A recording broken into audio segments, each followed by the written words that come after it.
Well, I've been gone for like, what, a week now or so? Think it's a week? Yeah, 7 days. So, welcome back to Monster Hunter. If you can't tell why I was gone for a while, I may or may not have been playing the open beta a bit. And, I don't know, I know I showed this off, but yeah, welcome to the new homestead you get once you enter G rank, I mean Master rank. I myself, personally, really enjoy it. I, of course, modified it with certain things that I bought, and also just made it look like a place I genuinely like to hang out in. You also can, if you pay money, you can get little model viewers. I, I do kind of feel like, yeah, I feel like the models should be free, but also I get why they're not too. It's just that weird question of when's the line do you draw?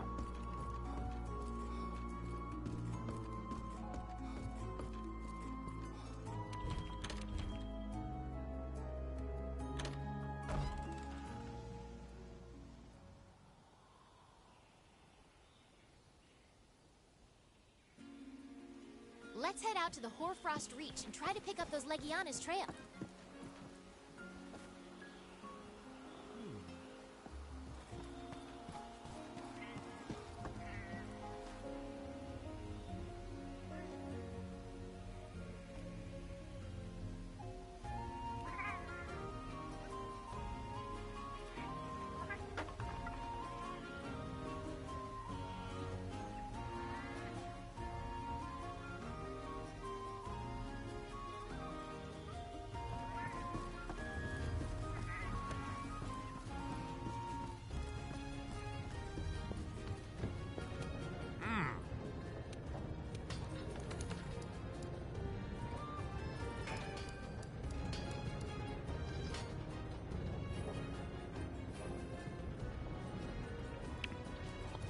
Alright, with that, I'm just still checking what I need to grab before I go on this expedition. I think I have everything set. Oh, that's I'll go and see.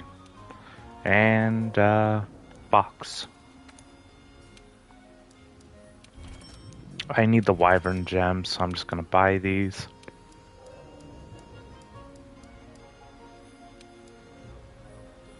I don't know if I'll need those parts, I just know I need those Wyvern gems for,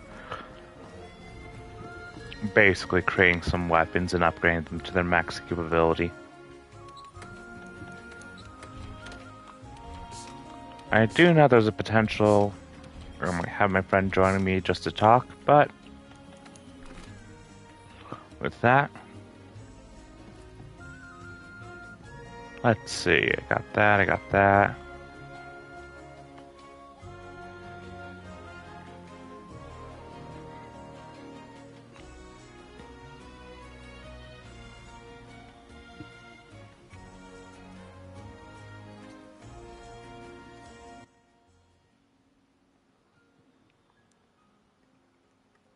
Ow! I hit my head when falling through the roof. Welcome into the extreme.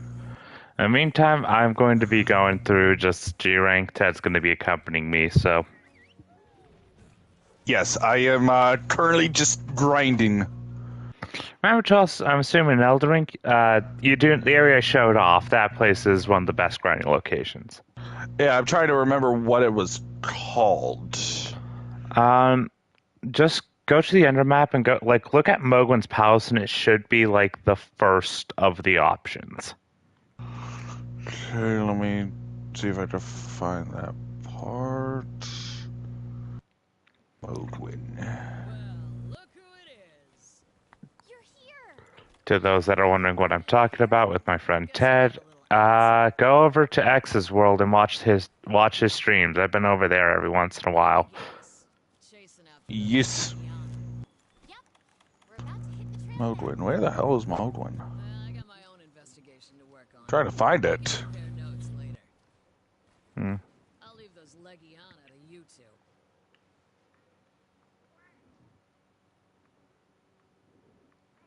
I'm going to change something. You know what? When in doubt, Take a bite. no. When in doubt, go to the stream and see Yeah. what it was called. All right. I should get moving. That's his world. Na na na na na na. X's world. That's his world. See you around. We're idiots. Okay. I mean, Let's find those Legiana tracks, Pard. to be honest though, when you have something called Blank's World, you gotta just think Elmo's World in the background at minimum. If you don't, what's wrong with you? Everything. This is me we're talking about. I mean, just most people. When you hear something world, if you're not thought as an Elmo's World, what kind of sad childhood did you have? More tracks. We're going the right way. Okay, I'm just. Oh wait, Modwin's Palace. Yep.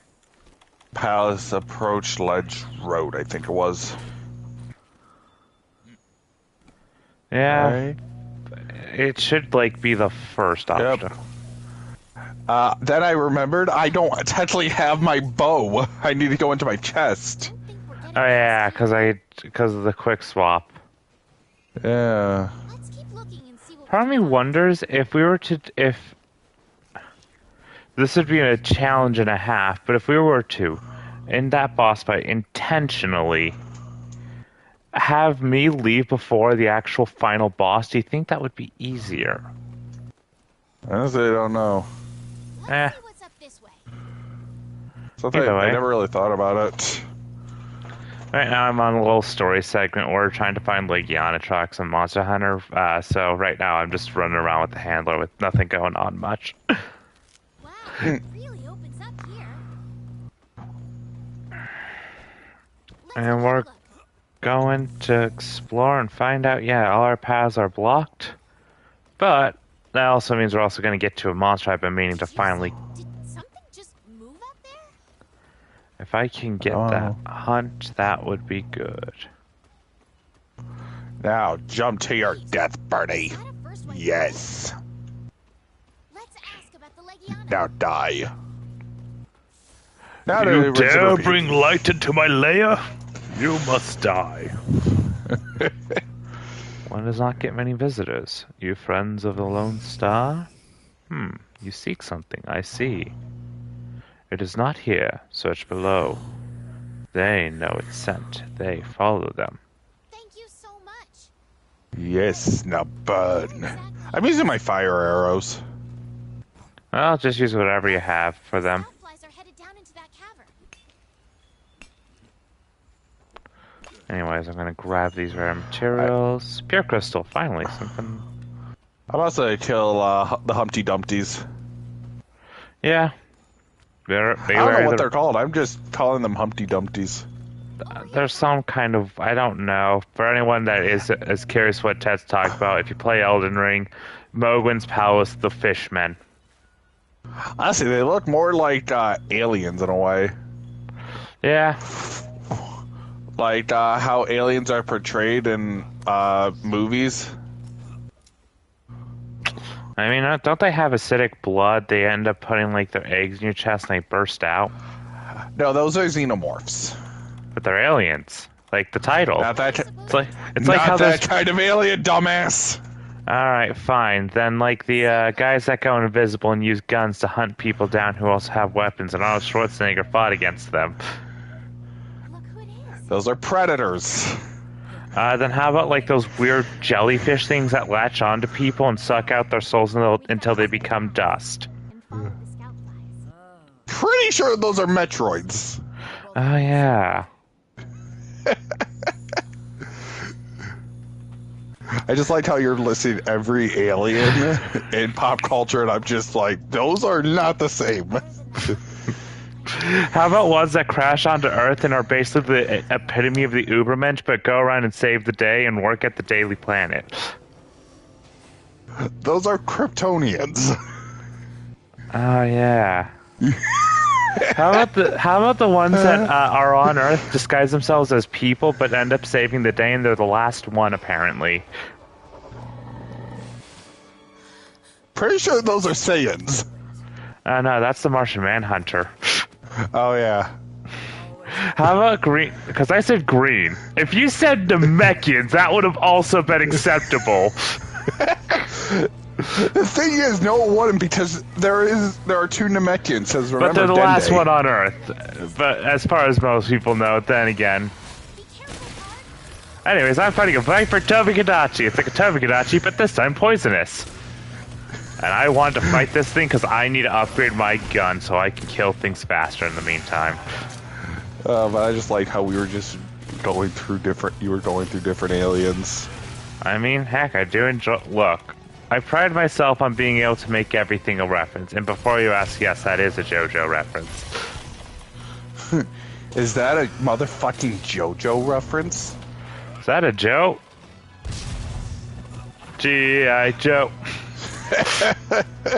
Nice. Remember, knowing it's half the battle. And in Monster Hunter, that is kind of true. The other half is incredible violence. Yeah, Which is what I'm also doing right now against this Viper Tobikadachi. Now, the only thing is, because he's a poison-based, since he's poison and paralysis-based, so elements are going to be a problem. And I don't have the ability to just negate poison and paralysis outright yet. Yes, bud. Now let's do it again. After this, once I get a good chunk of souls, I'm also gonna try and find some Erd leaves. Yep. Trust me, I can probably get us enough next time we stream. What do you do on Tuesdays, by the way?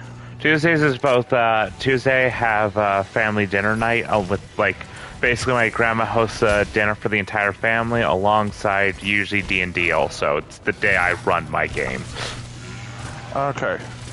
I have a group where we have we have multiple DMs, and the games are usually ran on we run them on pretty much the weekdays.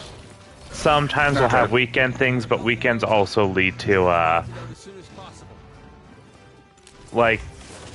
weekends also just sometimes I'll be doing my own stuff on those days too. But it's why I'm able to usually stream on, Tuesday with you. Not Tuesday.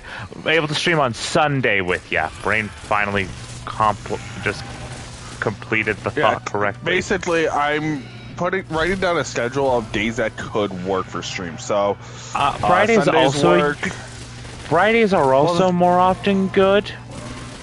Well, the thing is, on Fridays I'm not home. I don't get home until. Oh yeah, that's why. Sorry, my schedule works, but yours doesn't. That's the problem with the Friday. Yeah, because so for those who don't know, every Friday I go to this card shop that I've been going to for about just over a year,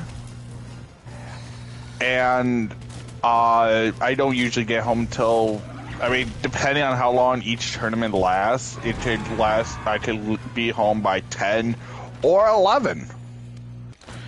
Basically, what he's saying is he's the type of nerd that goes to card shops and plays his favorite duel games. I play a game called Universes. Yeah. Nerd. Says So the one person. playing Monster Hunter. Yeah, it says the person who's playing Monster Hunter dressed up as a Wiggler in a fancy suit. Honestly, though, Okay, I am so glad I found this outfit and made it mine. I'm gonna change over the course of the game, though. I won't lie. This will not be my final form. So, for those who don't know what Universes is, it is a card game that has been going on since, honestly, I have no freaking idea. Universes. Alright, I'm gonna try to break his claws so I can get that. I'm gonna out. Nope, don't paralyze me. Okay, I have no idea how long Universe has been a thing, but to give you an idea, it has a 90%, a 90% and a 96% on two different for ratings. Alright, meanwhile, I'm watching a Tobikadachi and a Viper Kadachi and a Fulguranginath just fight each other, apparently. So this will be going terribly, knowing me. They now. Oh, they have a turf war. Good. With that, I can use this time to make sure I have everything I need for my stuff. Yeah, no, he's resistance to all my stats effects, so I'm just gonna... Oh my god, he just got tossed like a chew toy. I kinda feel bad for him. I don't. Keyword kinda. Exactly. So, but Universes is basically a card game with different IPs. Like, there is My Hero Academia, Cowboy Bebop, Attack on Titan, Tekken. There's gonna be Teenage Mutant Ninja Turtles in a couple months. So it's like it's like Magic the Gathering having stuff with like Warhammer and things like that, or it's just everything. Pretty much. Pretty much. My goal is to always provide a secondary thing of what I know more intimately, because I know my own cousin is a fan. Like my own cousin plays Magic the Gathering. Yeah, no. And I that have is learned a pretty good comparison. Yeah. I also have recently learned, this is just welcome to the, if you're able to pin down who I am fully and you're able to look at a tree of me, you'll learn that I actually, apparently one of my distant cousins actually works at Wizards of the Coast, I learned. Huh. Yeah. That's one of those fun things I've learned. Just one of those because I went to my... I'm kind of related to a Power Rangers actor because one of my... someone that I'm related to has the last name of Yost, and that's not really a common last name. So it's likely that similar to descending of stuff. But I will say a fun thing is at least learning, because earlier this year was the 100th birthday of one of my great uncles. Well, my grandma's uncle, I think. Grandma's uncle. So your great uncle. Yeah, because it was your grunkle. Yeah. He was the only one in the family that he's the only one in the family that didn't actually have a family of his own. He was a teacher, and he was honestly he was a really good person, though. And he's still kicking, obviously. It's surprising, though, and my mom, and my grandma, this is that side of the family, question why I say, yeah, I question how long we'll live, because the truth is just, they are long-lived, and I wonder if that has carried on to them, and if it'll carry on to, like, me and my sister, and just that. Yeah. I'm going to try something weird. I'm pretty sure, though, the bloodline of my family will end with, like, I am not sociable enough to start relationships, and I'm also too much of a coward to start ones, then I'm pretty sure I will be the end of my bloodline. Well, you never know. Who knows? If I do end up finding someone, that would genuinely be a shock to me. I believe in you. Look, I'll be honest, I'm worked. also more likely to get a boyfriend than I am a girlfriend at my own current rate. I won't lie. Jake, I did something really stupid. What? I used the same weapon, the same arrow that asshole last night used on us. Or I on used me. glintstones. Yeah, the rainbow stone arrow. If you can't tell, I still will be more often using the good old Dark Souls name for it instead of the new names. I knew what you meant. Okay. Yeah. So, would Mondays work for streaming or no? Mondays might. Mondays are iffier if that's a problem with it. Okay, so I'm up. Monday maybe, Tuesday no. Yeah. Wednesday. Like weekends maybe? are. Wednesdays are maybe, unless my group decides we want, like, oh, I'm gonna die from poison. Yep. I'm just writing down maybe, so this way I know like what I could do. Yeah, because a key thing is like Wednesdays are more often. I'll have like we run games a bit more often on Wednesdays. Yeah. Thursday. Thursday, usually it's when Allie's running and I'm usually playing in those games. So no.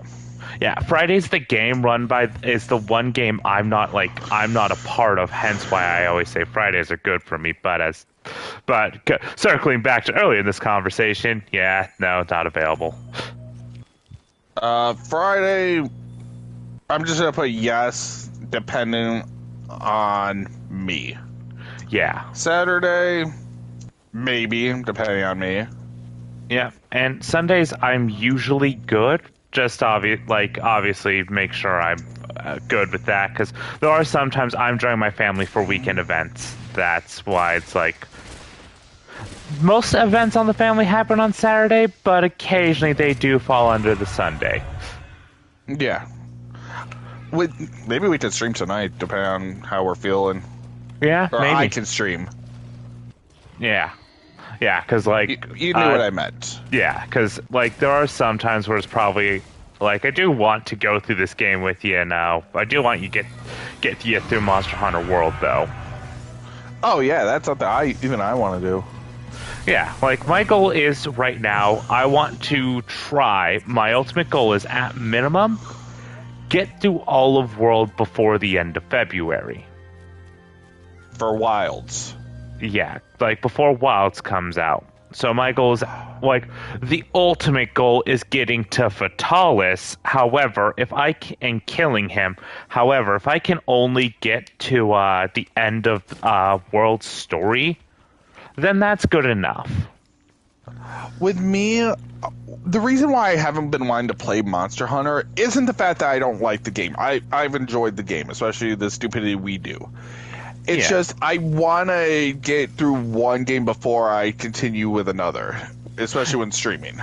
Yeah, it makes sense. And, we're almost done with, the ultimate thing we have to do is just defeat the final boss. We've done everything else. Actually, no, there is one other boss we're missing. I do know there's one final boss we're missing, but he's completely optional. Well, even if it's optional, I want to do it. All right. Well, when we get to that, I'm going to be telling you how to fall down the giant pit. Oh, is that in the sewer?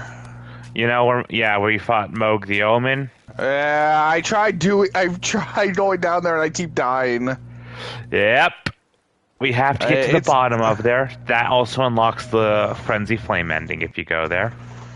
Which, I'm not aiming for that ending. Yeah, but once you get to there, you're going to want to look to a wall, punch it, and then that reveals a fake wall. Duly noted. In the end, I have completed the hunt of a Tobi-Kadachi, a Viper Tobi-Kadachi, so I'm returning for expedition. Look at my beautiful Wiggler. Honestly, I'm not even looking at the stream. I'm just playing my game. How rude. I'm sorry. Well, with that, we got ourselves a new cutscene. I'm going to be quiet. But yeah, did you like the picture I sent you after we were streaming? Let me see. Yeah. That, I don't know who that is, but... He was in Stranger Things. Ah. Yeah, no, but that would be a good person to cast. For those who don't know, for those who aren't subscribed to X's World, I mentioned this last night / this morning, but I'm working on a huge story that includes all 4 of the Animal Farm members, including our late friend Zach, the Deer King. And one thing I do, even if it's a story, I very much tend to cast actors to see how it would work with how they are written. Okay, so I can level up now. So what should I level up? Obvious. I feel like right now the main let's see. Currently, my main thought process is going towards just if you feel it's what is it going for some health boost wouldn't be a bad idea. What are you here? Well, one moment while I look over this. I'm going to look over something, and I'll give you my own 2 cents in a moment. Okay. I'm not sure how it was created. I need to check. I'm gonna see how the Sorry, but I All right. the cursed sword works with. Here's my own suggestion. These notes we found. Since we have a strong focus on arcane with your build, try to get that up to 50. Okay. We've been looking all over for you guys. Okay, well, this is not good for me because, Murdo's curse sword is good. I'm gonna see if I can level it up. Yeah, no, if you can do that, that'll just be something you can do in the background. Yeah, I'm gonna see how that works. Wait. Because I should have the somber smithing stones for it. World? I thought I was getting closer to I found quite a bit during the course of our streams. Yeah. Then we'll get there together. So with that, You want to know what really happened, right? Same as me. Oh shit, I don't have it. Okay, I do have the somber smithing stone 8. There's just a small problem. look, here's the thing. Don't upgrade that sword. Give it back to me. I'll upgrade it next time we stream. Hey, Remember, it is my sword. I don't want you wasting materials from your game that you don't. Okay, have well people- now you say that because now it's at a +7. be your handler. Yeah, just Sound good? By the time Sorry. you said that, I had already put it to +7. all right. You only burned one stone on it. All right, that's the good news. You didn't burn a full thing on it. Thank you so much. Yeah, no, I don't have enough souls to bring it to +8. Yeah. Okay, looks like we're done here. Let's go. Good luck. And with that, Back to the raptor claw. Won't be for nothing. Partner, take care. For those who don't know why I always say back to the raptor claw, I hold my controller in a weird way when it comes to my right hand. look, if you're watching a Monster Hunter stream, you know the claw technique. If you don't, you have not. Okay. The nice thing is, I will also say this: anyone who's played Monster Hunter, you probably know how, if you've played old Monster Hunter, dear God, you probably know actually how to do the Ultra Claw, where you have your pinky and ring finger under the controller, your thumb on the thumbsticks, your middle finger on the triggers, and your index fingers on all the face buttons. That is the ultimate claw of Monster Hunter if you've played the old games. I say this as a person who tried emulating an old game and learned, oh yeah, the stick was the way you attack, and leading to me learning the Ultra Claw. Because D-pad affects camera, right stick is weapon attacks, face buttons obviously for item, obviously need the triggers for your item wheel and stuff. So, you learn the claws. Either way, in the game now, we are no longer with our regular companion. We are no longer with the regular handler, instead are given the serious handler. Welcome to what most people consider the best part of the game. I don't get the love for the serious handler. I just don't see it. What happens to handler? She's just she's with the tracker, just doing a little side investigation. Oh, okay. I was worried.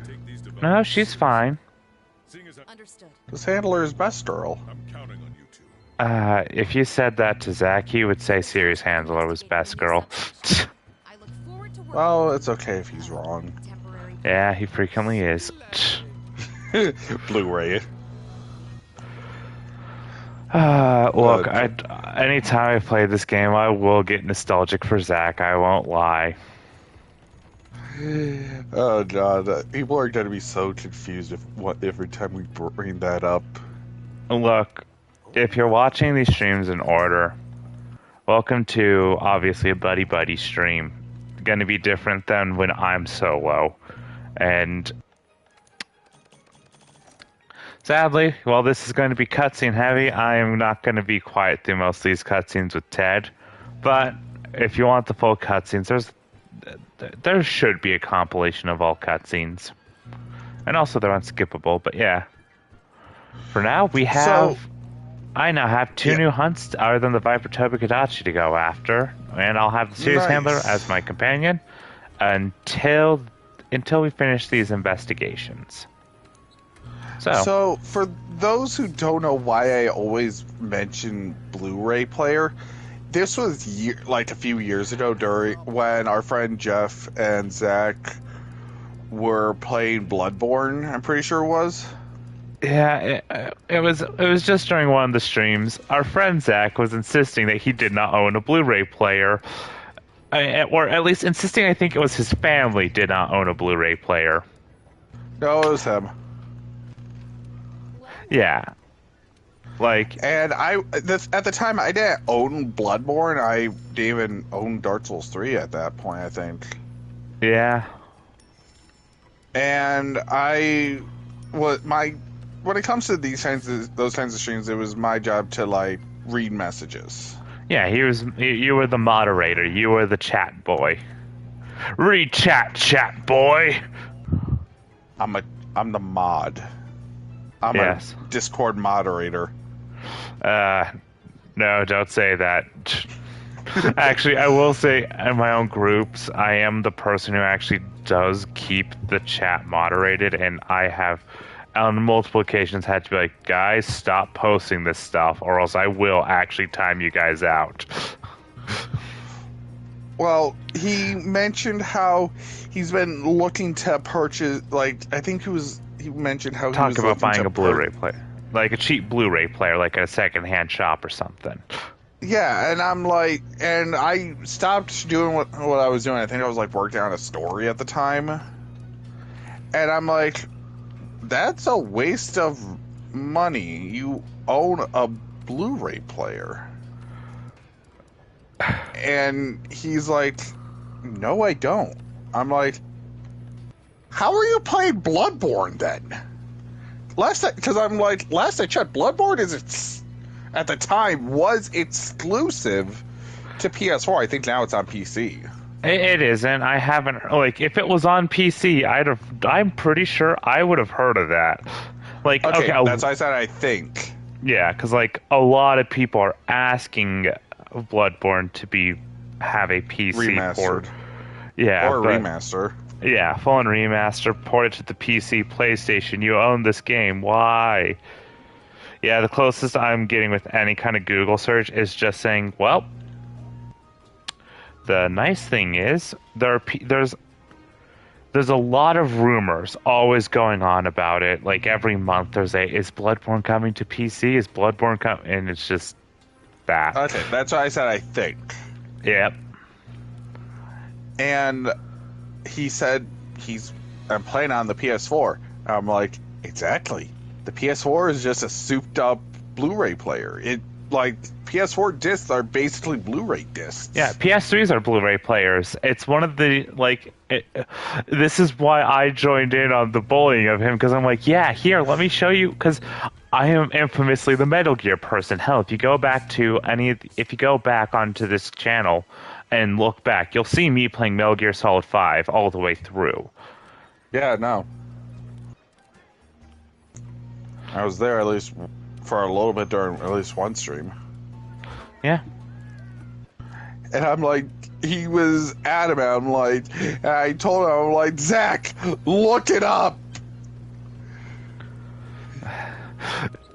Search your feelings. You know it to be true. Search your Google. You know it to be true. Okay. There's a reason why I find a character way too familiar in a show I've been recently watching. I've been watching Venture Bros, and the Monarch is a very Zack-coded character, I won't lie. But yeah, no, like, that is the thing. That was, like, something that is fucking hilarious no matter how much as the years go by, it gets even funnier. It's one of those, look, he'll never live it down, and he's no longer living, so he can't live it down. Oh my god, that's horrible. Look, I use humor Why? to cope, and I'm gonna be honest, sometimes I know I'm going too far. I'm not gonna stop, though. Yeah, it's not as bad as the fact that one of my friend, the owner of the tart shop, calls 9/11. Oh, just a minute. Mute your mic.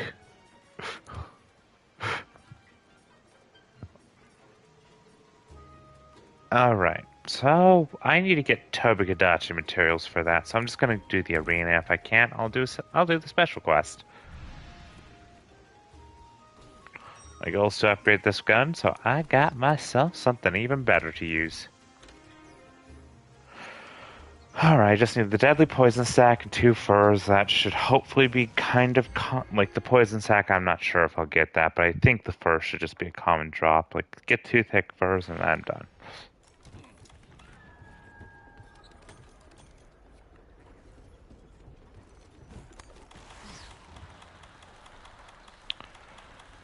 Shouldn't take too long, and that should just be the end of me needing to hunt Toby for the meantime. Viper Toby. So with that, I'm gonna go put on the Vitality Mantle, Rock Throw,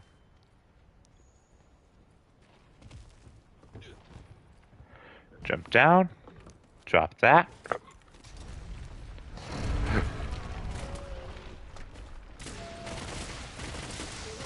Light them up.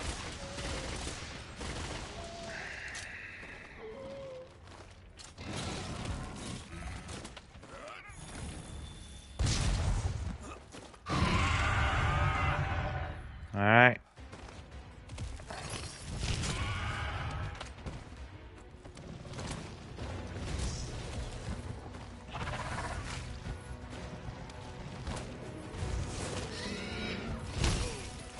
Ow. Alright, let's see. Line this up. Perfect. Damn it.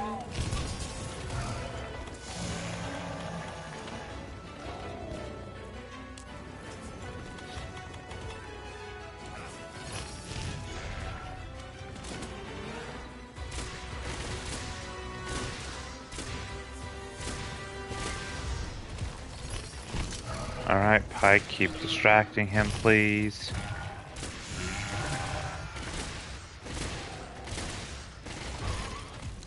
Alright, break that. Alright, tail should be broken for the most part now. I don't really care too much about part breaks right now, though. If I were to, you know what?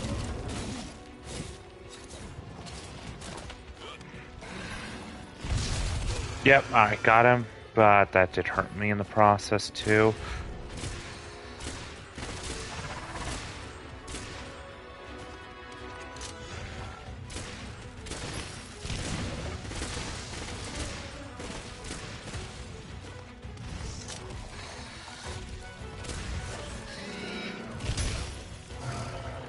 Alright. Let's see if I can't finish this. Alright. Hit. I'm too close right now. I need to dodge out of the way. Oh, he's going to be focusing on Pike.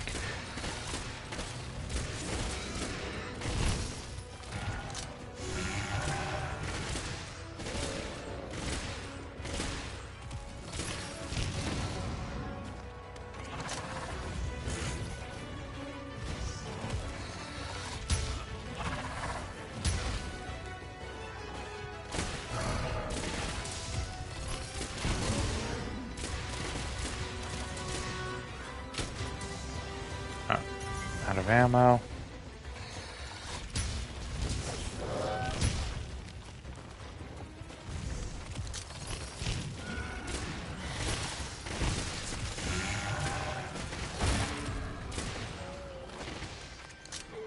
Alright, yep. That.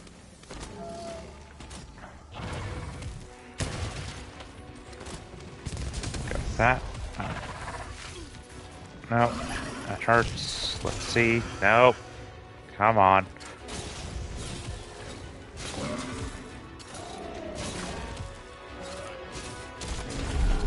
Wall slam him. Grab that.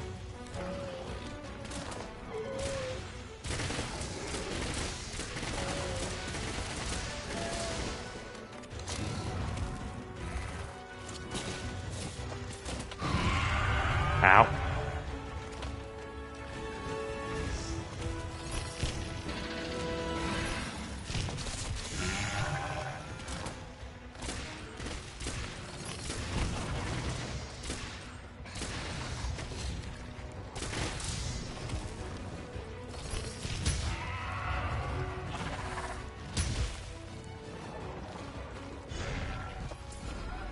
Alright, nice with that.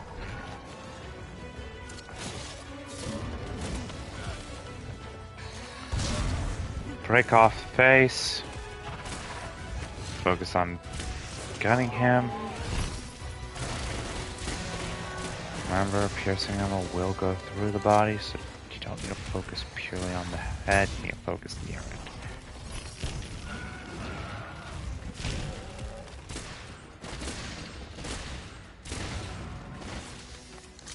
Alright. Come on.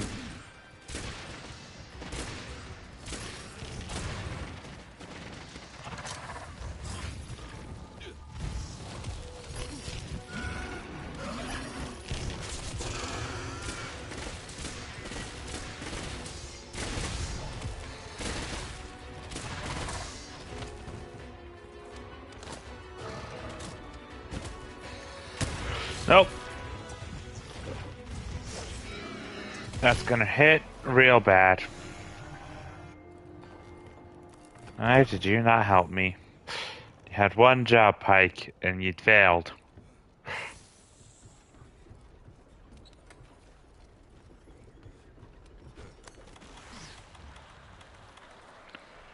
Alright, that. Ration. Ration.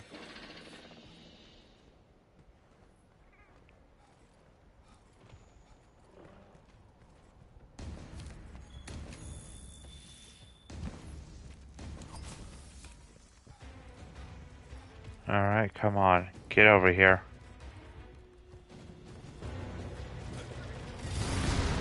Yep, that should be good.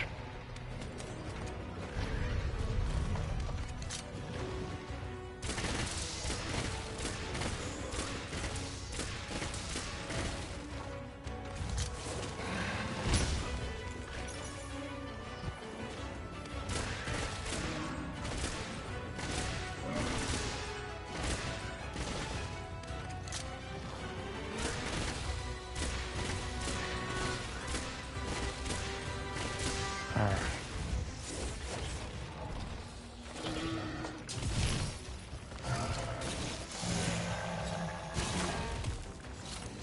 Bang.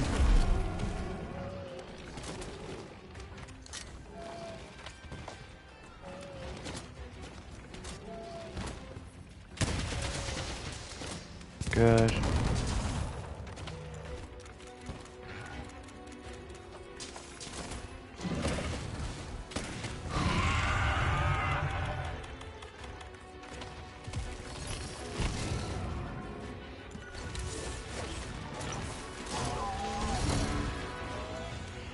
Oh.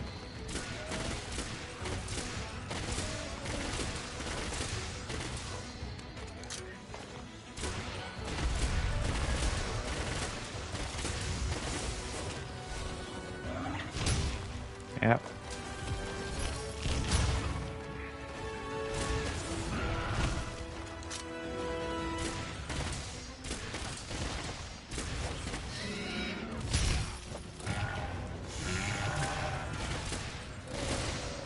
One of the weird times where I kind of do wish I had gyroscopic aim in this game.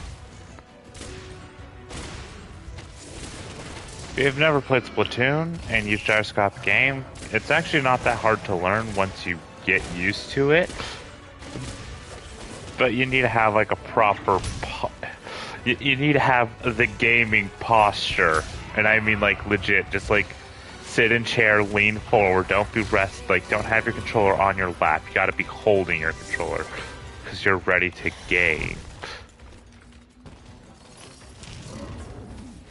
Like I say this both with the intent of joking and it being kind of the truth.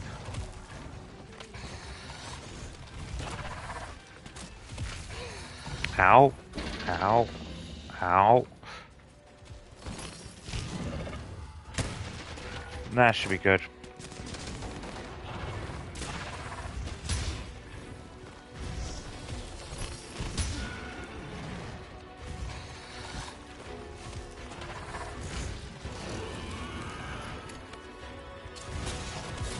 Nope. Didn't want that. Ow.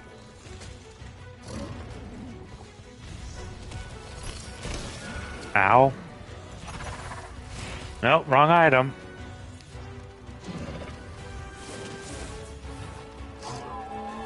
Stop focusing on my Palico, please, and just focus on, you know what?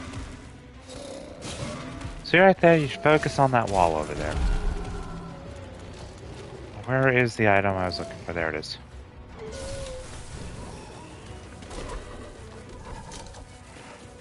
This will be bad. I don't know if I have enough time. Alright. If you question what I'm doing, I am an absolute insane person when it comes to playing this game, and my goal is, if I get the opportunity in an arena, my goal is to capture every arena monster in the arena.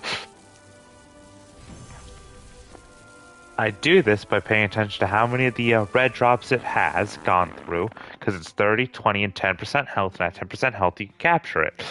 So, I try my best to capture a monster that I shouldn't be able to capture at that point. Did I...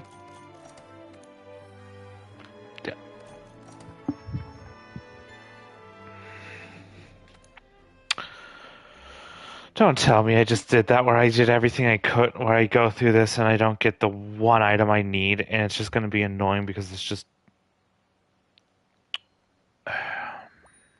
You've been tasked with investigating the new subspecies. Viper Kadachi.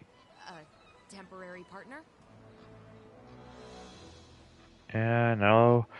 Viper Toby Kadachi. He, of course, has poison and paralysis as an element. Does he drop what I need? Yes, he... Okay, when you carve him, you will not get a poison, and if you capture... And he will give as rewards... Poison sac. 10% chance. Deadly poison sacs are dropped by the following monsters. Viper Kadachi. Puke Puke. I'm gonna wallbang a Puke Puke because apparently its shiny drop can be one of those, and if I can just get a Quite the conundrum. and if I can get a single Puke Puke to just hit its face into a wall, there's a chance I can get the item I need.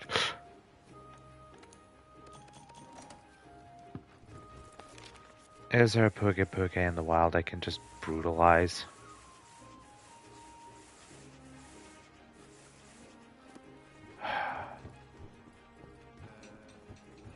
I love it when that happens in the game. I go and try to do something, and guess what?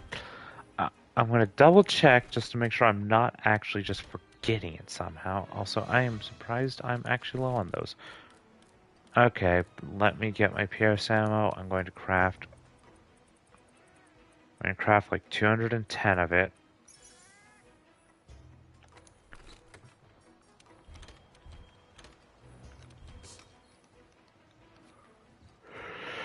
Alright, with that.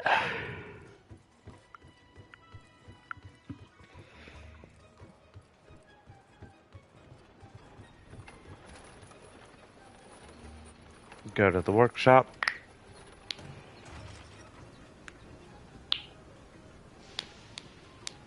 No problem.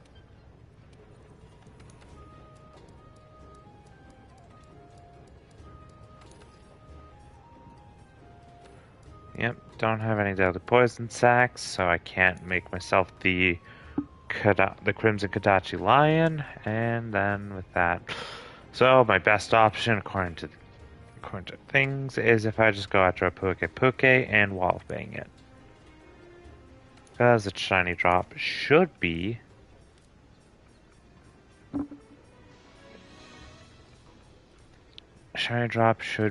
basically that.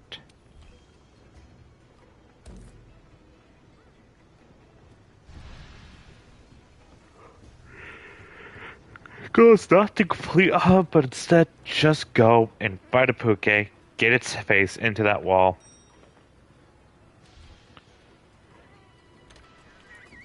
And hopefully it's according to this, it is a 50% shiny drop. No time for warming up, I guess. I hope you're ready. Where is it?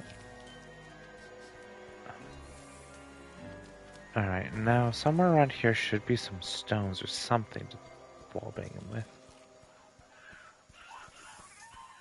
Or are they up the hill? Somewhere around here should be some stones. Where are the stones?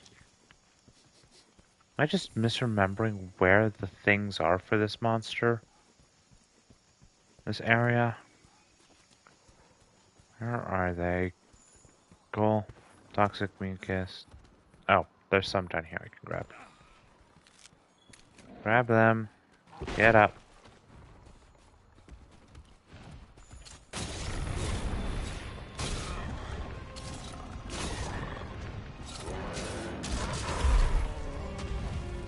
Hi, Poke.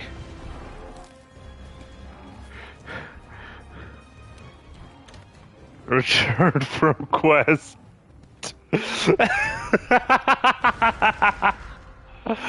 Oh, I'm.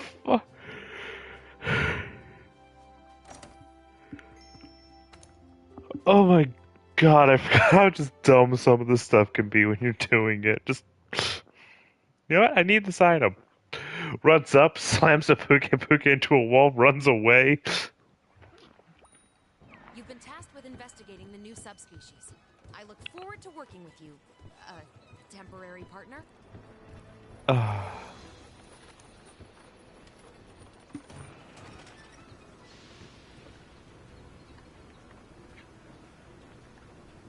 So, yep.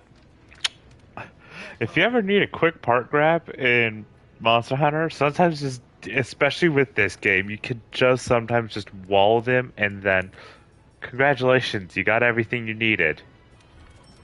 Now, this will basically be our Pierce Bowgun for majority of the game until we get to a certain monster and I do some other grinding off stream again.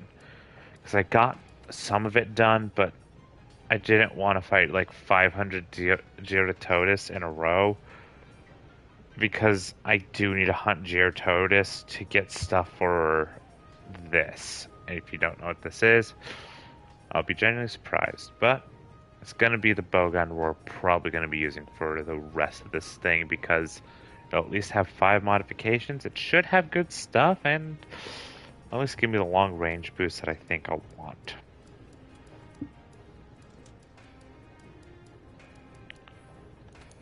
But yeah, well,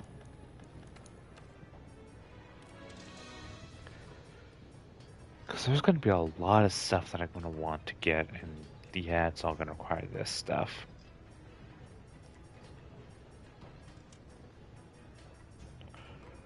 My goal is eventually to, and this is welcome to I'm an insane person, one of my goals I like to do with weapons is try to get every single one of them.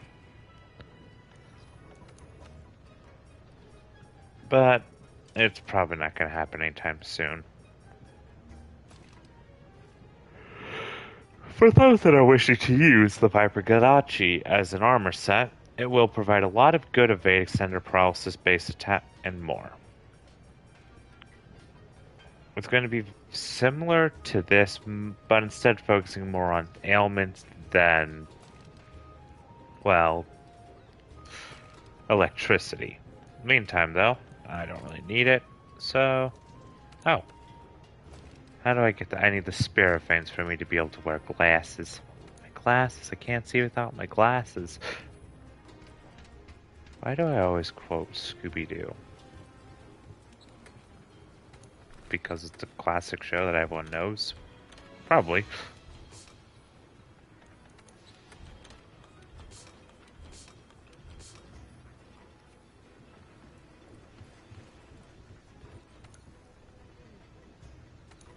But yeah, with that, I don't really have anything else I'm going to be hunting, so we got 2 new subspecies, Palumu and a Puke. Water Puke, and we got ourselves a Sleepy Palumu. I'm going to go with the one I don't like first, and that's going to be this Palumu. I actually do find the Puke's fight quite interesting. No time for naps.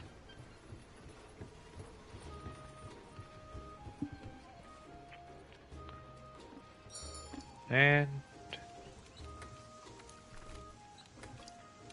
that.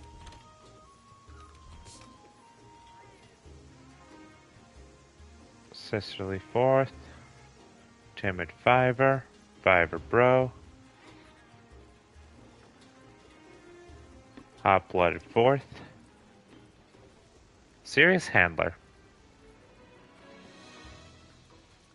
We have the handler's usual platter, and she is not partaking in any of it. Don't waste food. I think most food waste is not produced by the actual person, but instead by major corporations more often than not.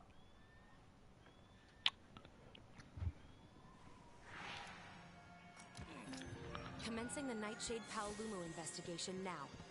The 5th Fleet's A-list hunter will take point while I keep record. The field team has already gathered tracks. Let's follow the scout flies.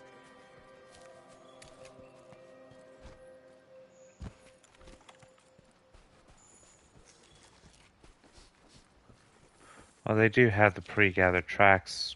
Do you gather more for your increased research points? And for the chance of getting that complete research meter, or the ability to know when it's going to be close to death and more. Always gather information.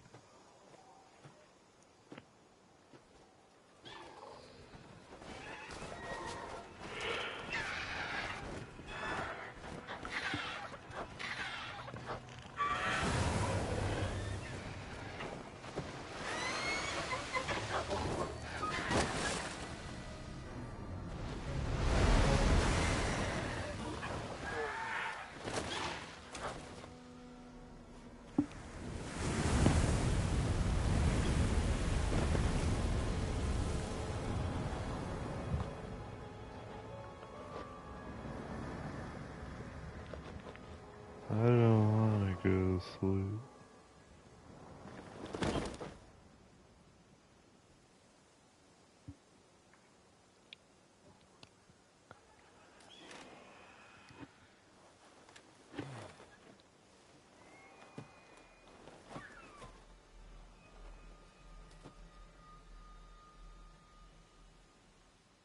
Back with us? That's a relief. Let's continue the hunt. So with that, the Paolumu obviously puts things to sleep. Did it just... It did, didn't it? No, wait. What? What is the Paolumu doing?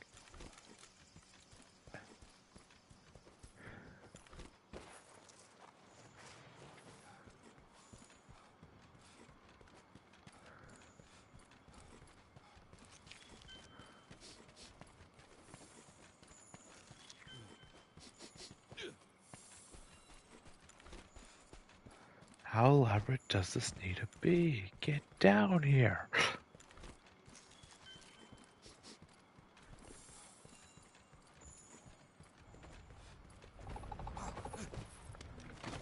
Well, I couldn't do that, but, you know, I can do.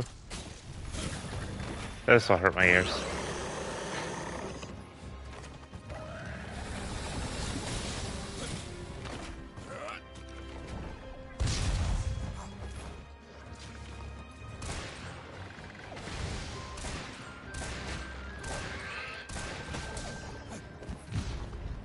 So, this Paolumu is going to leave basically little areas of sleep gas everywhere. Avoid it, and don't get hit by that sleep gas.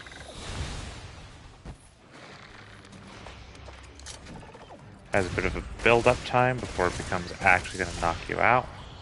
This Paolumu prefers staying in the air compared to its previous form. I myself personally recommend if you're going to fight this thing, I personally use... My main weapons, when I actually do play most times, are surprisingly dual blades, insect glaive, and switch axe.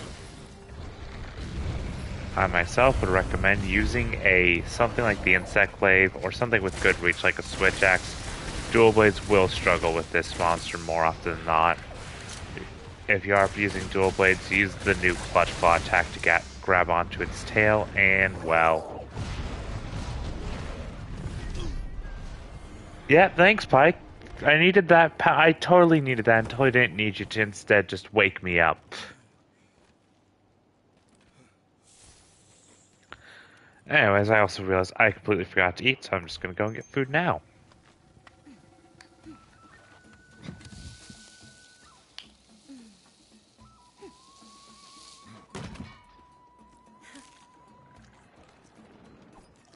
So, the new handler will still provide food for you.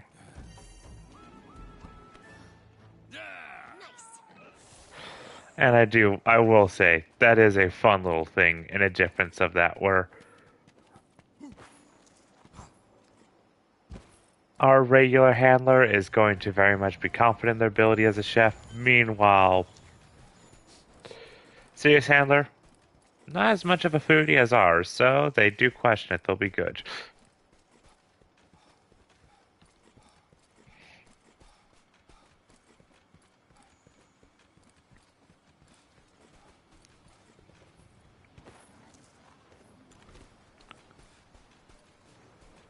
Running around and going to hunt some monsters, so I go with my bow gun. Off to fight an Edge Palamu. It will die really soon. Ba-dum, ba-da-ba-ba-da-bum, ba-da-bum-bum. Here comes the Wiggler. Oh, no, not the Wiggler. Welcome back. Yeah, thank you. I had to take care of something. Oh, what was Had to that? get some food. And, Charlie went after Pippa, my dog. Oh, no. Well, technically, one of our new cats did. Pippa tried to defend herself, and Charlie started yelling at Pippa, calling her a son of a bitch. Well, that sounds like a fun little kerfuffle. Yeah, and the thing is, neither Charlie nor Chris really like Pippa, and we've had her for like 14 years. And, well, as a person, I'm assuming very much Pippa is yours in that regard, then. She's more so my mom's. But I'm assuming you're more often trying to make sure that they're safe when they're not Yes. around. Oh no, I'm gonna pass out. Curse you, sleep gas. But yes, very much so. Why am I not able to bring him down to the ground? I am constantly trying to do jumping attacks on him, and he is not do. Oh, there, finally got one.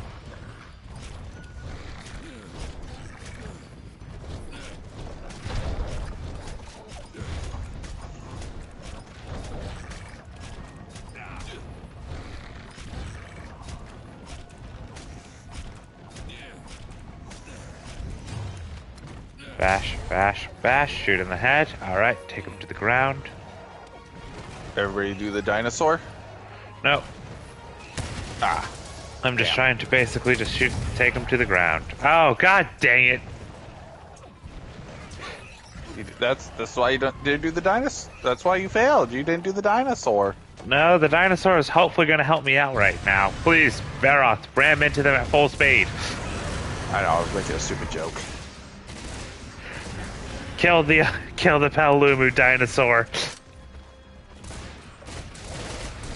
No. Okay. I'm gonna now go after Erd leaves.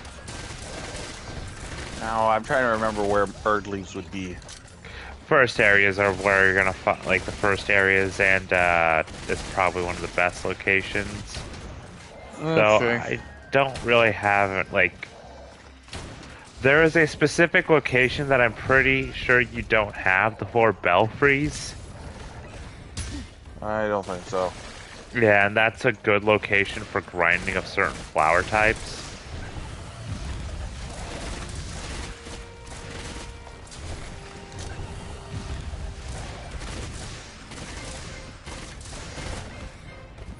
I'm not tenderizing. I'm not doing the most ideal hunt with like the optimal strategies, but I just don't.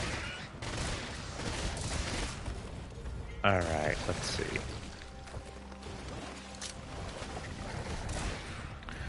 Alright, I've destroyed the left wing. Now time to destroy the right wing. I've destroyed politics. Oh no. Left wing destroyed. Right wing destroyed. Nightwing destroyed. I'm fighting Nightshade. I know. I was referring to DC Nightwing. Yeah.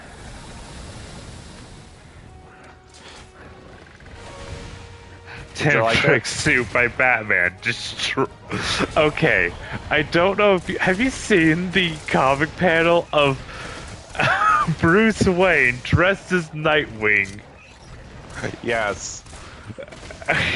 God damn! My It is favorite so stupid, but my funny. favorite thing is everyone just be like the Bloodhaven villain seeing Nightwing, just like that is clearly not the same person.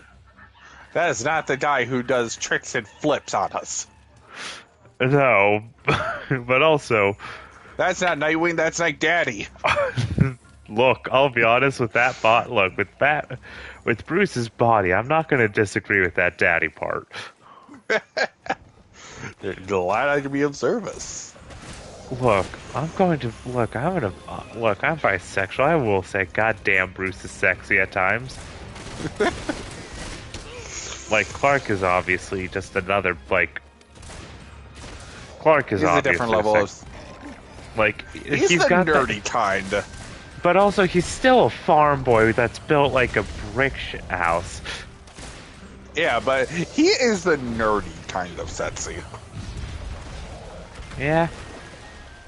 You can't tell me I'm wrong. No, can't really. Okay, you know what? I'm gonna list different Marvel and DC heroes and see which one. I want to hear your opinion on them. Alright, remember, my opinion is going to be derived off of pop culture osmosis, references, and memes. Okay, let's And start. occasional cartoon shows involving them. Okay, well, let's start with Captain Steve Rogers. Nazi puncher, immediate smash. What about What about his America's ass? I mean, you know what? I won't lie, it is a good ass. Tony Stark. Okay. Attractive, but I'll be honest, not a smash. Attractive, but not a smash. Fair enough. Okay. Go on a This date, one like, maybe go on a date and be treated, that'd be fun, but also I think it would just... Look, if I'm smashing, I'm also expecting to be there in the morning after.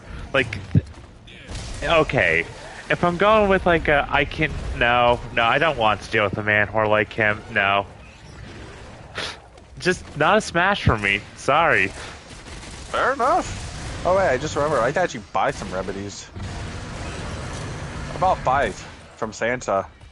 Hooray, ho ho ho. You know the guy I'm talking about, right? Yeah, I know the merchants. Okay. Alright, next character. Okay, I'm going to be very specific because you probably don't know this one. The new Ultimate Comics Peter Parker. If you want, I can send you a picture. Alright. Send me a photo. I'll look at it after I'm done sniping this Palumu. Where are you sending it, by the way? Messenger. Alright, cool. Nope, that was a failed shot.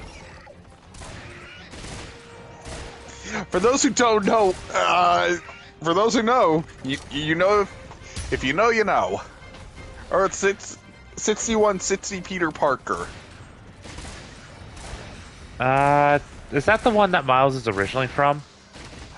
No, that's Earth 1610. Alright, but you get how I can... Oh, yeah, no, the thing is, even I get confused sometimes. The difference is 6160, 1610. Alright, cool. So it's 6-0 and then it's 1-0.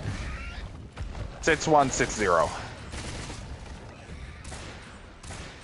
Okay, I am actually interested. So do you want me to explain Earth 6160? Go ahead. Why does he look like he both looks hot, but also it's like there's a level of like there's a red flag to him.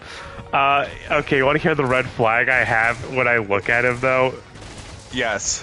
He looks like a college professor who may or may not have slept with one or two of his students. Oh my god. Am I wrong? I can't unsee it. Thanks, Jake. Am I wrong? I can't unsee it.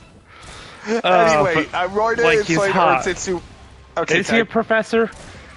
No, he still works at the Daily Bugle. All right. Yeah, Daily Bugle.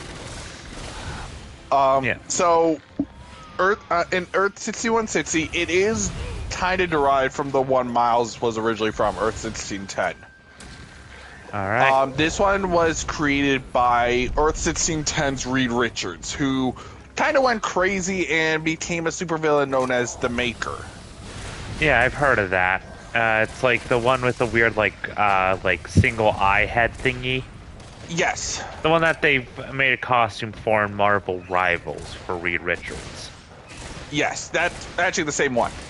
Yeah. So the cool. thing is, so the Maker went to this one universe and decided to change everyone's origin.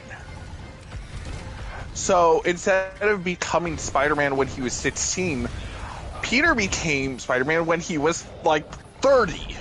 There's a reason he looks daddy's because he is daddy age. He is a dad. So he is a dill. Nice. Yes. Yeah, no, he has 2 kids with MJ, actually. Interesting. Yeah, no. And in this one, it's very different. So is he still divorced because Peter Parker can never catch a break with his relationship? No, he is happily married. Oh, now so he still hasn't lost everything like all Spider-Man eventually will. Yeah, no, like, this is so different. You want to know how different we're talking? Well, obviously, Spider-Man is not perpetually single, and he has kids. That's like one of the 2 things that never occur for Spider-Man. And if they do, of course, he has to have a divorce arc. I mean, you've seen Into the Spider-Verse. He got divorced even in that timeline. Yeah, but he actually does get back with MJ. Yeah, and that has a kid. But he still had to go through the divorce arc. Yeah, no. You want to know what makes it even more different? What? Ben is alive! Oh my god, Uncle... Well, actually, that kind of makes sense. No, Jake. Even now, after he's become Spider-Man, Ben is alive. That is definitely different. Yeah, May is dead, though. Oh. But the crazy thing is, J. Jonah Jameson actually supports Spider-Man. What kind of weird cuckoo land is this? It's a world where basically everything is wrong. But, yeah, I mean, everything is, like, definitely far from the expected pathing. Because even the thing is, the Fantastic Four doesn't even exist. Well, yeah, Reed Richards, Maker Reed Richards probably wanted to prevent that. No! The thing is, only one member of the Fantastic Four is alive. It's 6160 Reed. But he's not Mr. Fantastic. He's just Mr. No, Jake. He becomes Earth 6160 Doom. It is But so... how does Doom feel about Doom being Reed? Because, like, 616 Doom knows of the multiverse, so he probably, like, I'm wondering what his opinion of, Reed is, and, like, Reed being his, and, like, him being So, okay, that. you want me to explain why Reed in 6160 is Doom? Go ahead. basically, the Maker tortured and disfigured Reed. Ah, so that's why he has a metal face plate in that. Yeah, but in this, Doom is Reed as Doom is actually a hero. Well, yeah, Doom is always a hero. It's just the way he goes about it isn't always the best, to be fair. Yeah, Like, Doom genuinely tries to do the best for his people and the world around him. He's just also kind he's of... just the biggest hater in the world. Yeah, that's the thing. He's just a hater. The way I see it, I think Doom and Reverse Flash would have equal metrics of being a hater. Yeah, okay. Let's return to Astera and prepare for the next Reverse Flash is a, like, I'm gonna be honest, I don't know too much about him, but I've learned enough to the point where it's like, Doom doesn't try to go out of his way and harm it, like, as many innocent people as Reverse Flash does.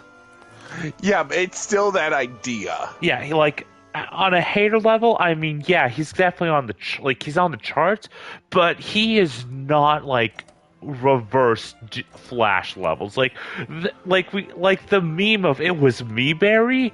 There's a like, I have heard enough of like Reverse Flash dialogue to be like, oh no. Oh no, that joke isn't as far of a joke as I thought it was. Yeah, It was me, Barry. No Could matter be a the thing I thing could hear him is, do. the thing is about Reverse Flash. If Barry, in any timeline where Barry is the Flash, left to investigate. Just leave Reverse Flash is Eobard Thawne becomes Reverse Flash. Yeah. He is a living paradox. Look, he'll make sure he is.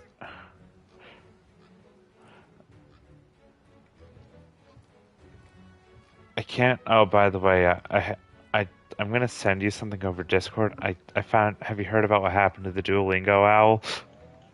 He's dead. Yeah, we found out who the culprit was. Who did Okay. it? Look, it'll be a nice hunting horn. Who killed that damn owl? I told I promise post I'd on kill it Discord. myself. I posted on Discord. Okay, well, I'm kind of in the middle of something, trying not to get shot by a giant ballista. But yeah, that will be something that you can see. Like, God damn it! Okay, I don't know why. I'm just Oh, no. so. Anyways, What? Okay. Was this you? Did you do this, Jake? no, I don't. Look, I rarely play a male character when I do play these games. Who did it? I don't Wait a know. minute. Look, you'll have to go to the. You'll look. Oh my god. The Royal I Guard. think I know who it was. What? Look at the kind of weapon. He's alive. No. It was Jeff. Oh no, it's a big Unga Bunga, so you're correct. Exactly. Alright, How but anyway. could he? Yeah, no. I'm like, we know who did it. It was Jeff. It was the crab all along. Anyways, I have successfully killed a Nightshade Paolumu. It only took me 500 sleep. I do not like that hunt at all. But yeah, no, Uncle Ben is alive. Yeah, that definitely just changes. That definitely just. That is a different entire universe with that for sure. Yeah, no, I was kind of shocked. Oh, to try and protect her. Alright, if I do that, then I might want to then. With that, I want more protectors. You know what? I'm gonna change out my charm from that to just, you know what? Okay, continuing on. Thor. Thor? Yes.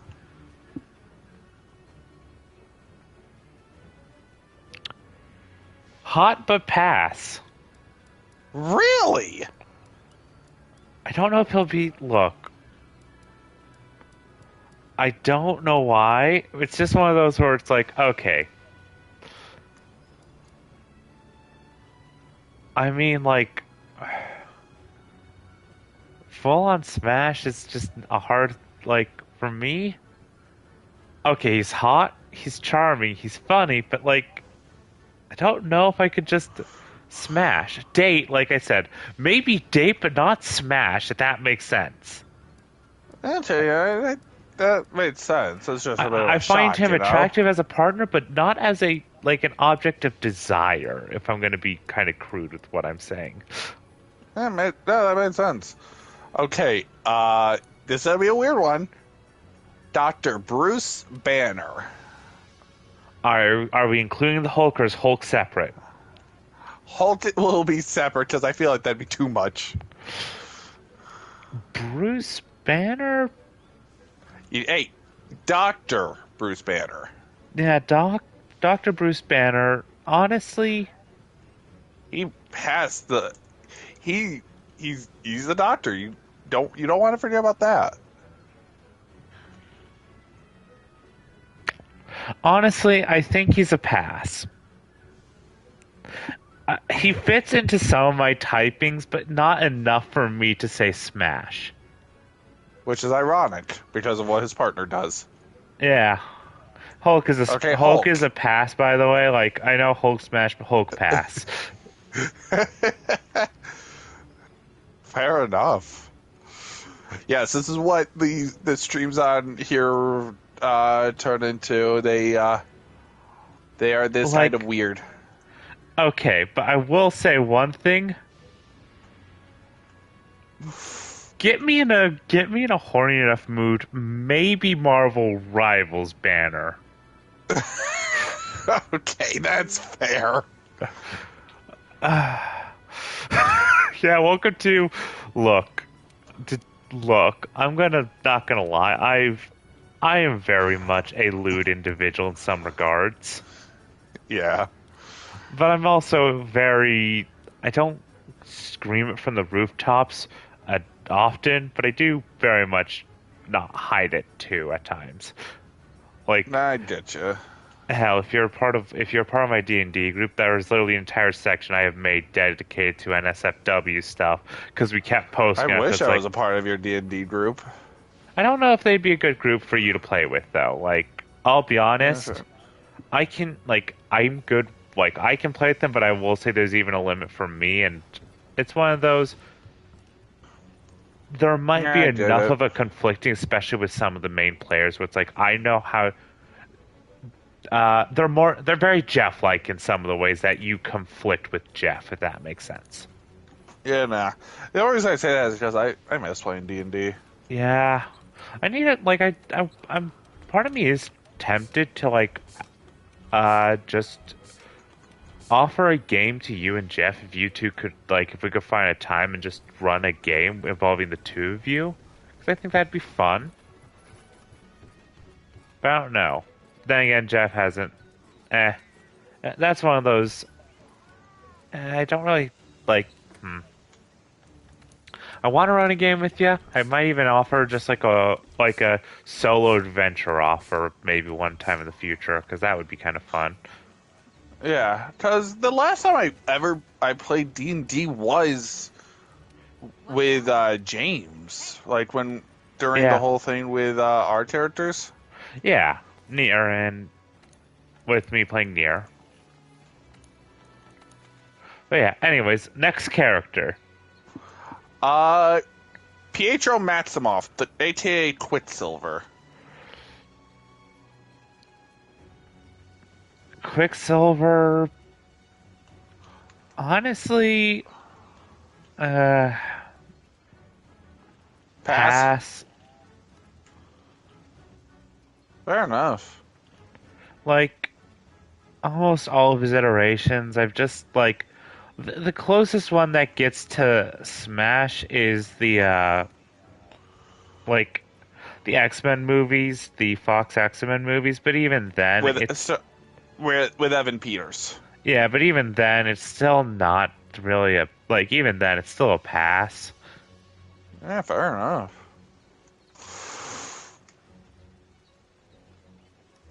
Yeah, no, that makes sense.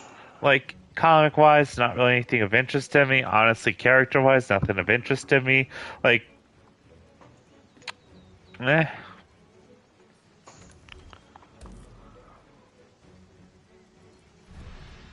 Next character. Yeah. I'm gonna switch to DC. Hal Jordan. Hal Jordan. Yes. So we're talking about the Green Lantern, one of the most well known. Hey, put some respect on John Stewart. Yeah, but let's be honest, Hal Jordan's a very common one that a lot of people use the image of when they say Green Lantern. It's not like Guy Gardner, where no one remembers him, and honestly, no one should. I'll say I actually kind of like Guy Gardner because I was introduced to him from Batman: The Brave and the Bold. He is a fun character, but when you mention him, compare the other Okay, Green but what about Lanterns Kyle of Earth. Rayner? Okay, Kyle Rayner. How about that?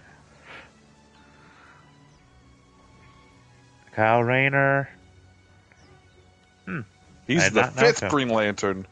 Yeah, I Yeah. didn't know them. But anyways, going back to what we're talking about, Hal Jordan. Yes. You know what? Probably a smash, actually. Like Yeah. Ah, crap. No, I died.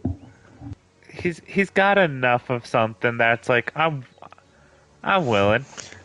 Okay. On the with the mention of the whole thing with Peter Parker from 6160. How about this version of Batman sent it over Messenger? All right, one moment. Let's see. Using the Coral Pooper Bay Welcome to Horty time. the Fifth Fleet's A-list hunter will take Absolute, point while I keep absolute Batman, aka Look, that is not Batman. That is Brickman. Okay, I didn't know if you knew about the Absolute Universe. Yeah, I've seen it. Isn't his Batmobile like full on a just construction truck or something? I don't know, honestly.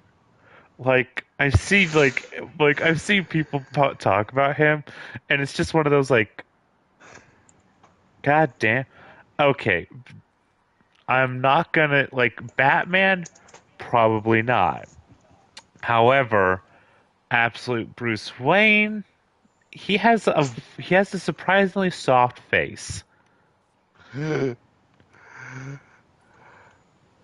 So maybe Bruce had Smash. Good old Brucey Wayne. Look, he isn't Brucey because he's far from rich in this universe. Yeah, true. Like Brucey is designated towards Bruce Wayne, who's able to use his wealth and personality to kind of, well, hide the fact he is indeed Batman. The rich playboy behavior, but like Bruce Wayne in this, I mean, you know Honestly, what? the whole idea of the Absolute Absolute Bruce- Universe. Yeah, God. I would smash him. Absolute Honestly, the Bruce. Absolute Universe reminds me of like the new Ultimates comics. Yeah. Look, I'll be honest. In the It's sense known. that a lot of like their origins are different. Yeah, and it's welcome to one of the fun things with comics is like, where do you start? It tries to give you an onboarding point, and then you learn it. For some comics, it's just better to go and look at what the hell was the plot points that were going on, and that way I can figure out what's happening. And hopefully, instead of just finding people who write stories you enjoy and not take comics as a giant single chronology, instead just viewing them as many possibilities and little storylines you want to create of your own. Yeah, no. Anyways, what's the next character? John Stewart. John Stewart. now with that, I'm... Oh god, you know what my immediate thought went to? Now, are we talking What? about the comedian or the comic character? Comic. Yeah. Jon Stewart is definitely one of those goddamn I would smash. Almost every iteration is very attractive. Heck, even, I know that there was a recent animated movie with Jon Stewart that I definitely found, like... For Where My Power, it was part of the new DC animated movie universe that ended recently, actually. Because that version of him I saw and I was like, okay, yeah, that's definitely a smash when I saw him. Honestly, Jon Stewart is the Green Lantern that I grew up with because of like the Justice League animated series. Yeah. And even I will say he's definitely like... I didn't grow up watching the Justice League animated series much, surprisingly. I saw more of the Batman the animated series than I saw of the Justice League, weirdly enough. Which is kind of weird because they're set in the same universe. Yeah. Okay, are we talking about Batman the animated series? Yeah, or Batman the animated series, like the one that goes into Superman the animated series, then the Justice League. And because people tend to Justice League call the Batman series, the one from 2003, as the Batman the animated series. People tend to do that. Yeah, like I'm talking about... That pisses me off. But yeah, I'm talking about the one that, with Kevin Conroy and Mark Hamill. Yeah, Kevin Conroy and Mark Hamill, that. Ow, I shouldn't have taken that shot. So why did you? Because I thought, am I out of the range? I think I'm out of the range. I learned I wasn't out of the range when I did that. Honestly... Have you ever been hit by a fire hose before? No. Wonder what that feels like. Because currently I'm fighting something that's attacking me like a fire hose, and I'm kind of curious. How bad would that hurt? Like...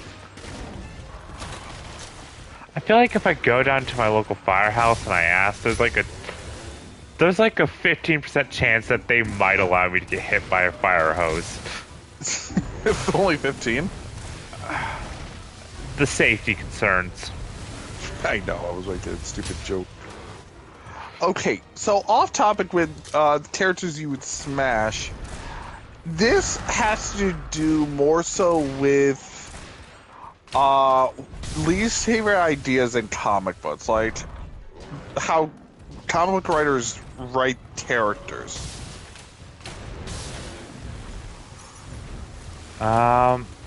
Honestly, I don't like... I'm not enough of a comic fan to fully go with trope talk on that I just like, because I don't read comics enough to find tropes that I just learned I've hated. Okay, like, you wanna... Okay, here are mine, and they're from Marvel and DC. Which one do you want to know first? Wait, I have a trope that I just don't like in stories general that I feel like is one that I think is Okay, go ahead. Hearing half a conversation, that being the cause of a tragedy. Yeah, no, what the fuck? For me, I like a tragedy that is, like... And someone pointed it out when they were talking about, and this is why I love absolutely Transformers 1. The tragedy between Megatron and Optimus Prime is not built off of half a conversation and misunderstanding. No, it's that tragedy is built upon the fact that they, as two individuals, cannot reconcile how they see each other and how they see the system they were a part of. And how that intertwines with each other. And that leads to the tragedy. And that's good tragedy. In a weird... Okay, this is gonna sound a little odd, but in a weird way, they both kind of want the same thing. Yeah, and that's the fun thing. It's the fact that it's two characters that cannot get along, that cannot be friends, that at their core desire the same outcome, but are not willing to go about it. And are going to have an endless feud over it. Yeah, like... one thing that's one thing that people tend to forget, like when it comes to how someone like Megatron is portrayed. Like, he isn't a brute. Like, yes, in a lot of universes, he is a gladiator. A good Megatron is just trying to, in his end, basically create a new society, though it's based around power for protection. But when it comes to the Transformers 1 version, what I liked about that is the fact that, in a weird way, he is right. Yeah, but also, there is a truth to the fact of Optimus is also correct. Optimus was not saying don't kill Sentinel. He was saying don't kill Sentinel as the first thing we do in this change of the guard. Yes, he will have to face his dues, but not right here, not right now. Let's make sure our first act of creating this new society is not brutalizing a man. Yeah. Now, if it's the fact that it's not going to be good for us as a people or as a society. And not saying that Sentinel deserves forgiveness or a new opportunity or anything. No, absolutely not. Sentinel look, I'll be honest, Megatron should have done that a week later. And then Optimus would have been happy. Yeah, no. The problem is, I think another thing that... So, this is something that I noticed quite a bit when rewatching Transformers 1.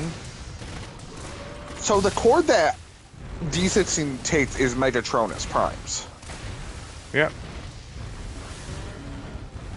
The cog that Megatronus had was already purple, so we already had Dark Energon. Well, we don't know if Dark Energon is a full-on thing in this universe yet or anything like that. But it's implied. Yeah. So I think another thing that caused Megatron to D16 to kind of go crazy and not willing to see how things are is also because of that. Yeah. Like, the thing is, the scene, okay, you probably remember the scene, but when Mega D16 catches Orion, and he says, no, why did you do this? Everyone thinks he's talking to Orion. Like, no, why did you protect him? In the actual script, though, it is towards himself. He's asking these questions. Yeah, okay, so you do know that part. Yeah, because I know, like, in the script, it is not him talking to, it is to himself is how it's listed in the actual thing. Yeah, and I fucking love that. I will say, like, it's one of those fun things where, god damn, Paolumu, stop trying to, you want me out of your territory, stop bringing me closer to you then. Just let me run from you, Paolumu, and you won't have to deal with me, Paolumu. Is that alright, Paolumu? You good with that, Paolumu? Anyway, you were saying? But it's just one of those things where, at least to me, I love that because it's definitely a good tragedy. And I feel like the idea of the Dark Energon, I don't want to consider that just yet, for the simple fact of I want this to, for now, be, look, once you introduce Dark Energon, you can bring a question of, like, alright, was that Megatron just being corrupted, and then, alright, how much of that is himself and not? But no. In the end, I want it to be, no, the tragedy of everything that happened is not because of anything like Dark Energon or anything. It is just these two people, at the core, have the same idea and goal for their society, but both very much viewing different ways to achieve it, viewing each other as reflections of the dark sides and failings of those societies. And it's the way I see it, it's very much set. Cybertron was stuck in the caste system. Yeah. And it's just, I want to make sure that it's like, the tragedy is not lessened by, oh, it was actually blah blah blah, or it was blah blah blah. It was like, nope, this is just how things are because of them as people. Yeah. It's okay, not but there is. undone or lessened by that. Yeah, I'm not saying that it is Dark Yeah. Energon. It's just something that came to my mind. But one thing that I wondered is the CODs that were given to the four of them were very much were the same CODs of the 13 Primes. And Yeah. I heard someone say that it's possible that the COD that D16 had belonged to a Prime that could see into the future. Yeah. And if that's the case, that puts a new level of tragedy into what we know. Because that means he knew what was going to happen, and he couldn't do anything. Or is it? It's another question of just. Welcome to You Now See the Future. How much is destined? How much do you actually see? How much do you understand? Things like that you have to ask. But anyway, I'm very curious though. Do you have any other? Because my brain's still on Smash or Pass. Because I'm just thinking this like Optimus Prime Smash.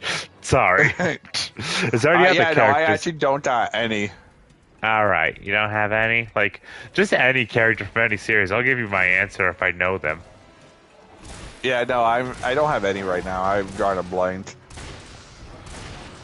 How did we get from Marvel and DC to Transformers? I forgot.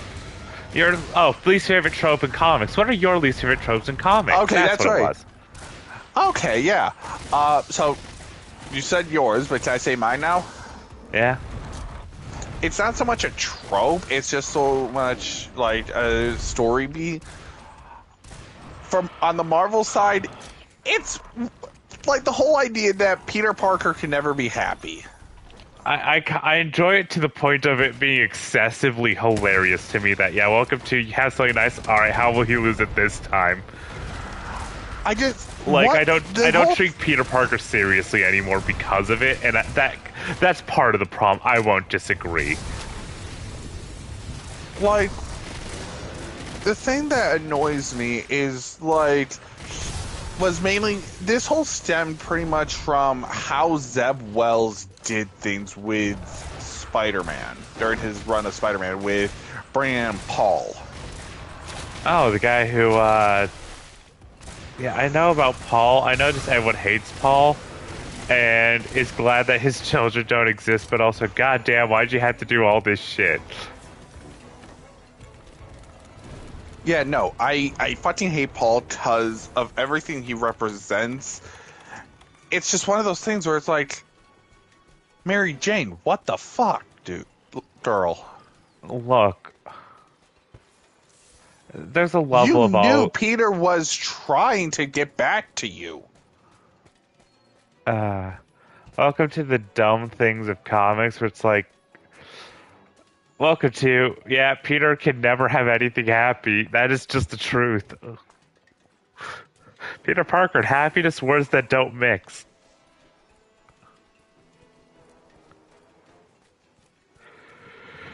Oh, It's God. one of those things that annoys the hell out of me. It's why I joke about, yeah, just, look, Peter Parker, look, you know, there's a Star Trek joke of O'Brien must suffer.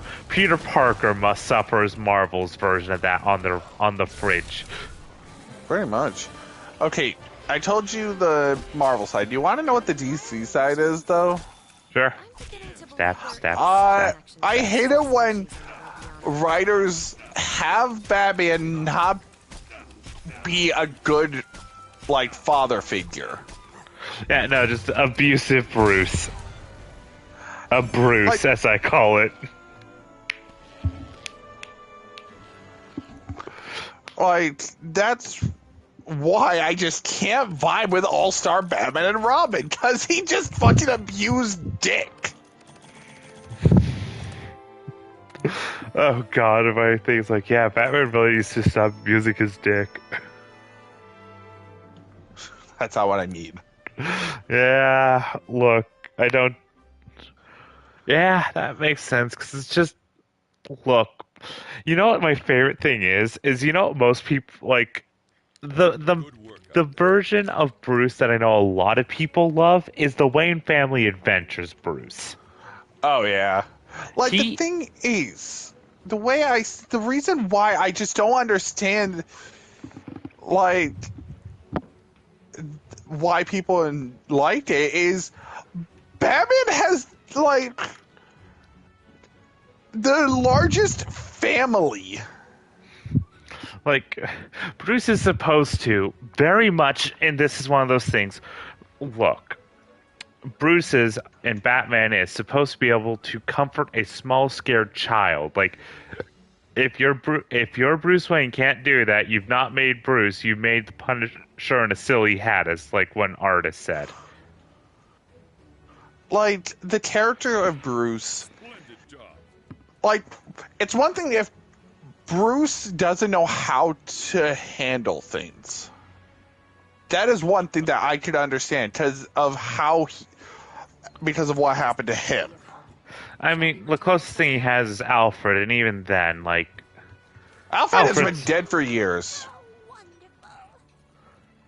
look, Alfred's been a decent dad. When he's not dead. Yeah. But he's at least gotten something of a parental figure-ish with that in mind. And even then, it's very much in most like series, it is very much like shown and implied that Thomas and Martha Wayne are pretty decent parents in most things I've seen of them. Like, very much so trying to do things like them going to the theater and like the thing that got them killed was them doing a thing for Bruce. I hate how you say that. But You know damn well what I mean. yeah, How would I say your state wrong? look, I know I don't say it the way you do. Phantom of the Oprah Winfrey, got it. That's even worse. I'm going to kill you. Yeah. I'm going. Next time I come up to Vegas, I'm gonna do what I did last time. All right, you'll punch me before you leave. Got it. Oh no, I'm gonna slap you, then hug you. Yeah. But yeah, like This is him, our friendship in a nutshell, people. Yeah, them going to see the like what is it? What's the Master show Zorro. that they? Yeah, the Ghost of Zorro. No, Masked. Yeah, Ghost of Zorro. I'm going to fucking kill you. I think that's actually yeah, I know. You're Mask thinking of of the Zorro. Great Ghost. Yeah, my goal is to mix things up as bad as possible. Like I said, my goal is to always say things just wrong enough that I piss off actual lore nerds. We talked about this we talked about this last night. Do you think I remember everything that we talk about during stream?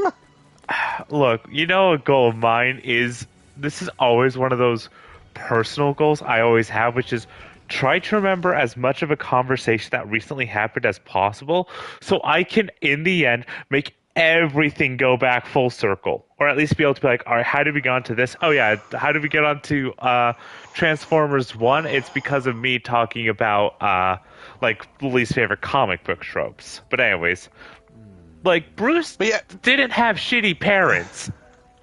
yeah, no. Hell, in one timeline, they loved him so much that one became Batman and the other just went crazy. And became the Joker. Yeah, that was a weird Report choice. states that the Yeah. Hinterlands is due for a blizzard soon. I'm honestly confused by that. I'm not going to question it. Because, I you know will. what? It's comic books.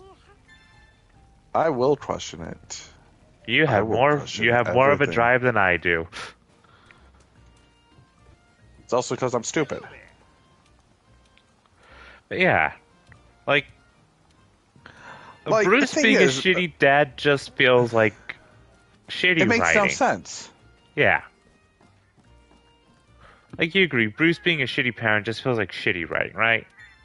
Oh yeah, because the thing is, like I said, it makes no sense. He has next to That's in the Flash family. The Bat family has the most members.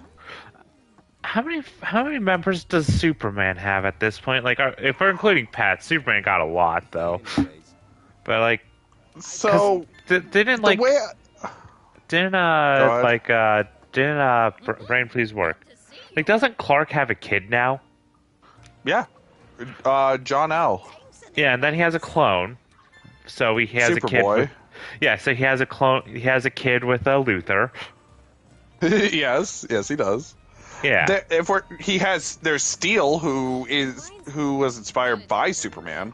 Well, I'm trying to think of mostly just people who are like related or at least tied to him in a very strong way.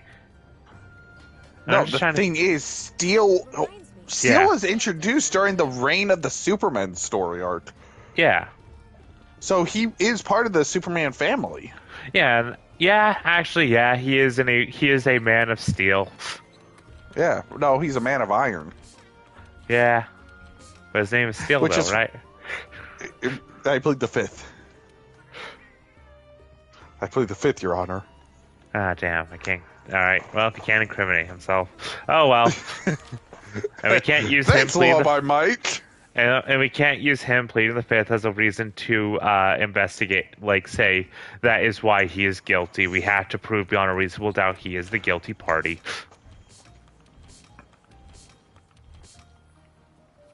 But anyways, yeah, welcome to me just making a simple law joke.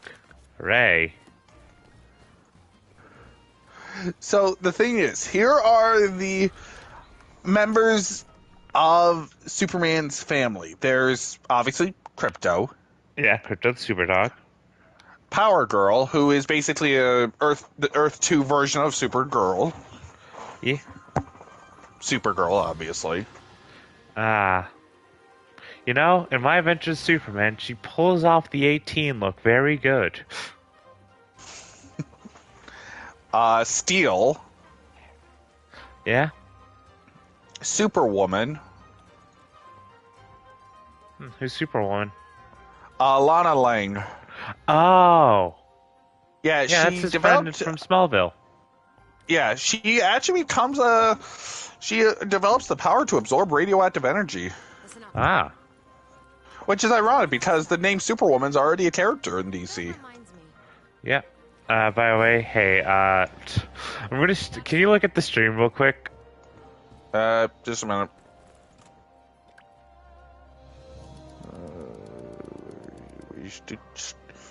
Where's the fucking stream? You know, I'm just gonna fucking click the link. Yeah, no, you should have in front of you. I was trying to find him. I know. Who's that? Smash. Who is that? This is the pub lass. Huh? She basically handles the quests and the pub itself, and Ah. honestly, she's a smash.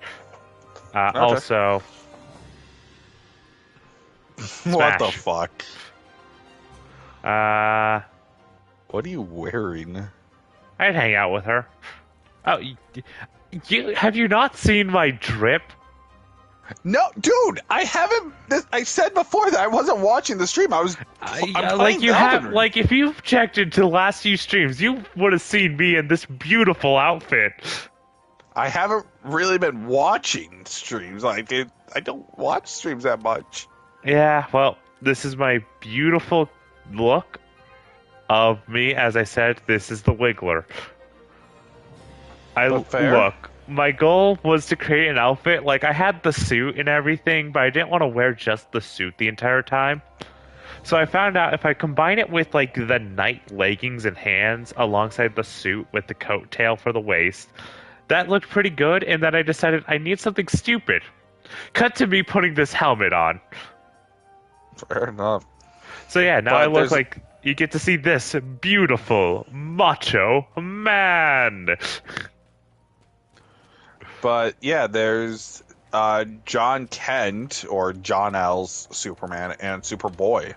Those are the main members of the Superman family. So it's still pretty damn sizable, all things considered. However, Yeah, I but will you want not to know what dis- the Flash family is? Alright. I do know they have time travel involved, so that will boost them a bit, doesn't it? Probably. Okay, why is Eobard Thawne... When did Eobard Thawne become the Flash, and why is he a member of the Flash family? Like, didn't he at one point, like, I remember, okay, this might be someone shitposting, or it might be an actual Eobard Thawne, like, Thawne.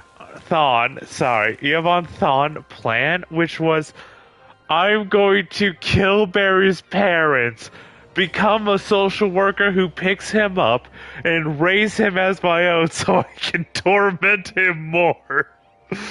I don't know if that's an actual plot, or if that is just a shitpost plot. I don't know. The fact you can't tell is showing how insane he is. Yeah, no, I don't know. Also, I'm going to mute myself because I have food. Alright, cool, but just when you get back from eating, we'll talk about the Flash family after, like I said, that man, he's more of a hater than Doom will ever be. But just, The weather reports holy shit, like, if we're going to find them, that let's hurry. entire man and his entire goals are just... Okay, we joke about the "it was me, Barry. It was me who..." That whole joke, with how insane he is, the fact is, I wouldn't doubt it being just the truth. Anyways,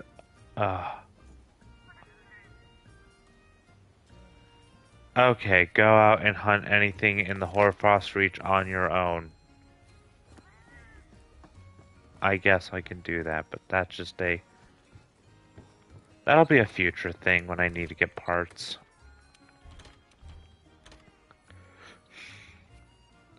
I'm back. Okay, like, yeah, like I said, the "it was me, Barry," just, I know we joke about it, but, like, Oh no. he could legit, like, Let's go. the fact that shitpost, I have to question if it's even real, just shows I've learned too much about him and his insane plans.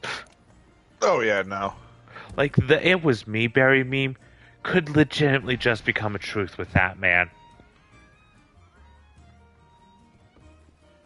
Yeah, well, that's a fun thing. Alright, so go on and list the entire extensive Flash family. Okay, Jay Garrick Flash, Barry Allen Flash, Wally West Flash, Impulse Bart Allen, Jesse Quick Kid Flash, who is different from Bart Allen. This is Ace West, or Wallace West. That's the black kid. Yay. I'm only doing the major ones, so... And Matt's Commence Mercury. the rescue operation. Your first objective is to eliminate Now, let's talk about the Bat family, shall we? Okay, now welcome to... We got, like, isn't, like, one of Bruce's cousins a bat, like Batwoman or something like that? Yeah, Kat Kane. Or Kathy Kane. Yeah. KK Slider, got it.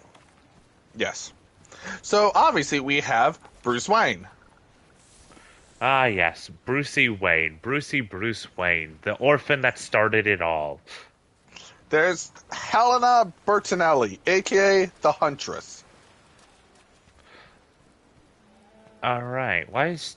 Okay, isn't, like, I know in one timeline she was a daughter of Bruce and someone else. That wasn't she? was, like, during the Golden Age. That Yeah. She was that's Helena Wayne, the daughter of Bruce and Selina. Ah. So yeah, welcome to the weird timeline stuff. But yeah, Huntress very much being a member of that makes sense. There's just Stephanie Brown, who is currently known as the Spoiler, but was also Robin and Batgirl. Yeah. I know her Cassandra from the Cain. Bruce, the Family Adventures. Yeah, there's Cassandra Cain, who was Batgirl, but is now known as Black Bat.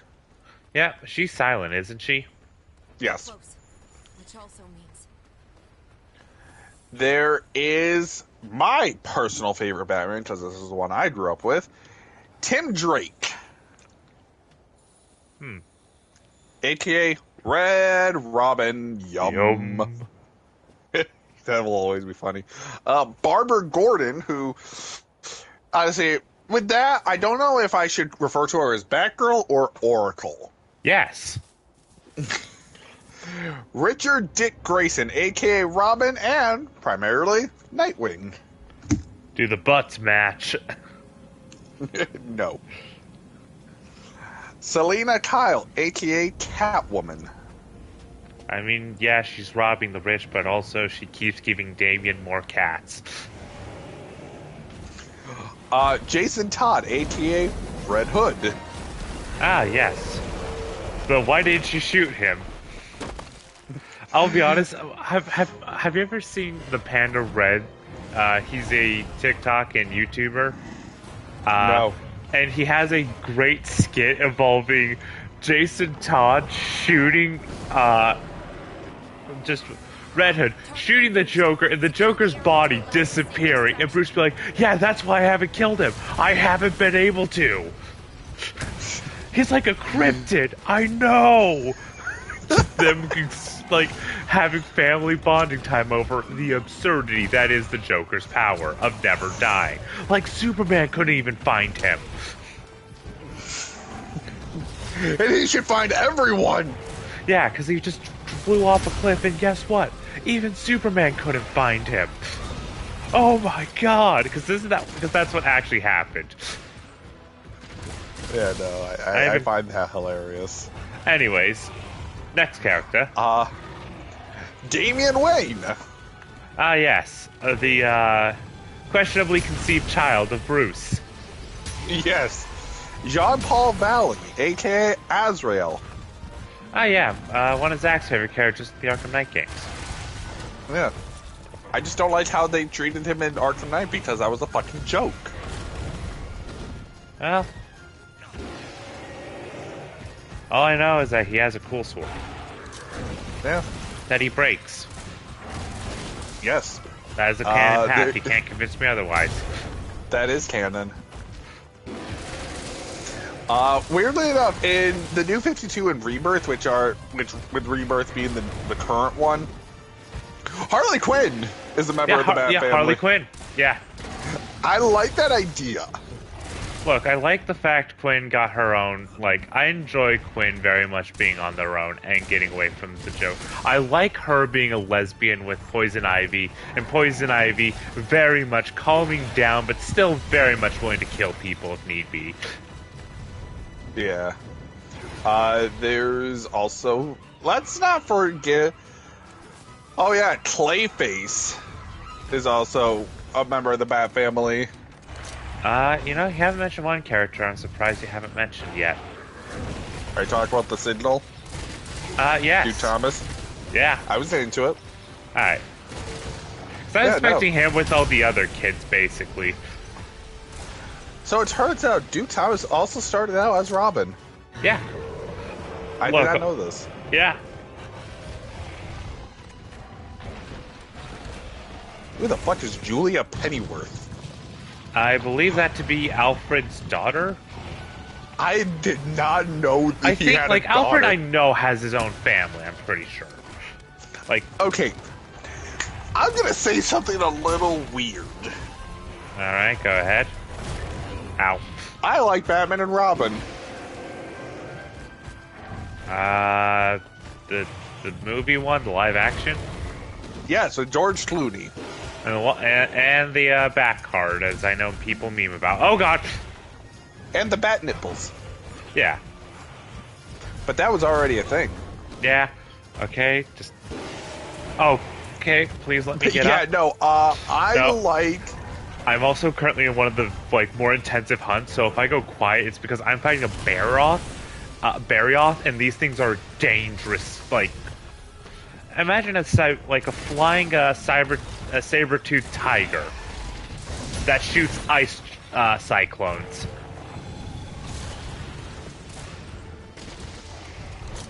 If you want to watch the stream, you can see me panicking against it.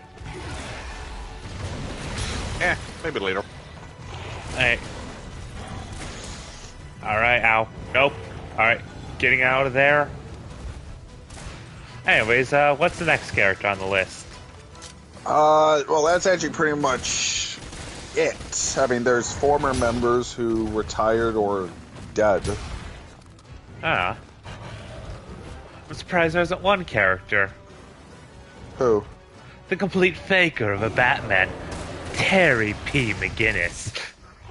Okay, well, this is talking about, like, present day. Alright, because McGinnis is a Batman that I, like, it's one of the Batman I actually know, because I did at least watch a bit of Batman Beyond. when I was Batman younger. Beyond rocks. Yes. I mean, that is the genre of music that is played in its intro. Okay, fair enough. But yeah, McGinnis, I'm surprised wasn't on that list. Well, yeah, I can see, because I can see Joker got his hands on that list because he didn't want Batfake to be a part of it.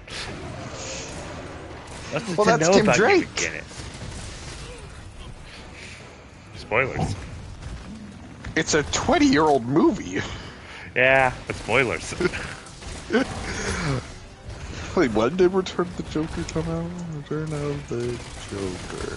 Yeah, that came out that's 20, almost 25 years old.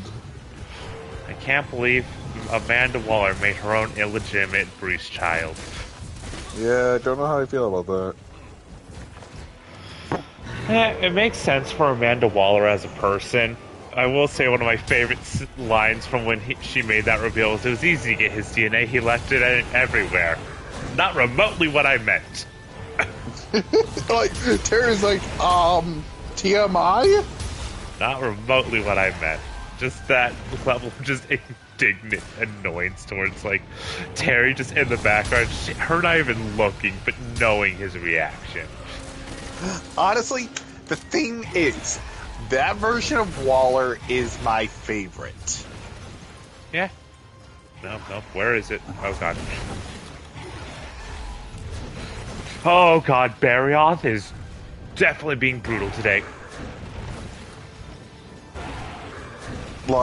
Just DCAU Waller is my favorite because, yeah, she's shady, but she does what's necessary.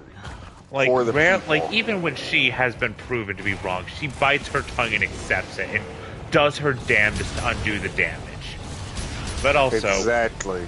And she also, goes on to admit, yeah, no, Bruce... I don't like the Justice League, but I know the importance of these people in our own society after the fact. Exactly.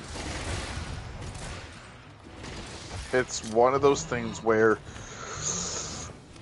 people tend to forget that Amanda Waller isn't crazy. She can be evil if she really wanted to be. She can be a total bitch. But Let's the be thing honest. is, yes. She is loyal to her country, to her people, and towards humanity as a whole. Yeah. She just doesn't have any kind of... She doesn't have any kind of kindness to those she deems as threats, things she doesn't like, things of that variety, though. She's inhuman to almost everything, but understands very much to be human towards people in a good version of the character, like a good written version of the character. Yeah. Yeah, no, I get what you're saying. Skeptical, but understandable. Because I'll be honest, if you knew about a bunch of people who could easily take, she knows about pretty much if all the superheroes of that world decide to just go Justice Lords, they need some kind of protection against that. Yeah, they're good people, but you can't guarantee the good people. I mean, look how many times they have been taken over. Look at all the timelines where they have gone evil. Yeah, no. I mean, especially, the Earth... I don't know the name of it. Give me a minute.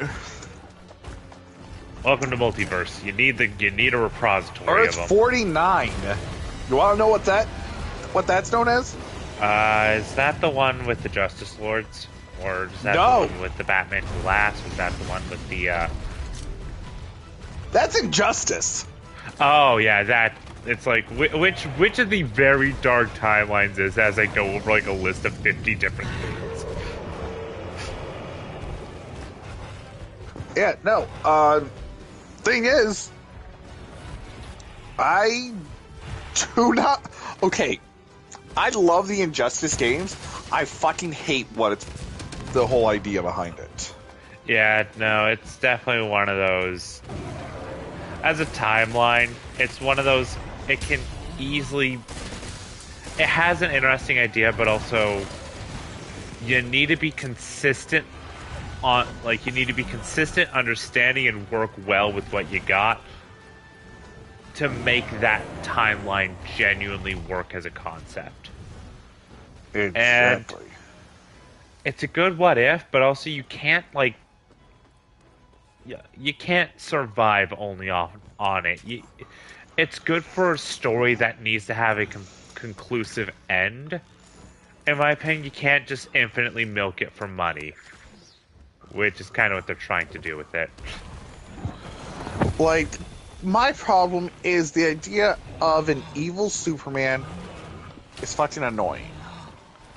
Honestly, evil Superman is a trope, definitely. Like, you could, like, a good Superman can go too far for reasons that are understandable.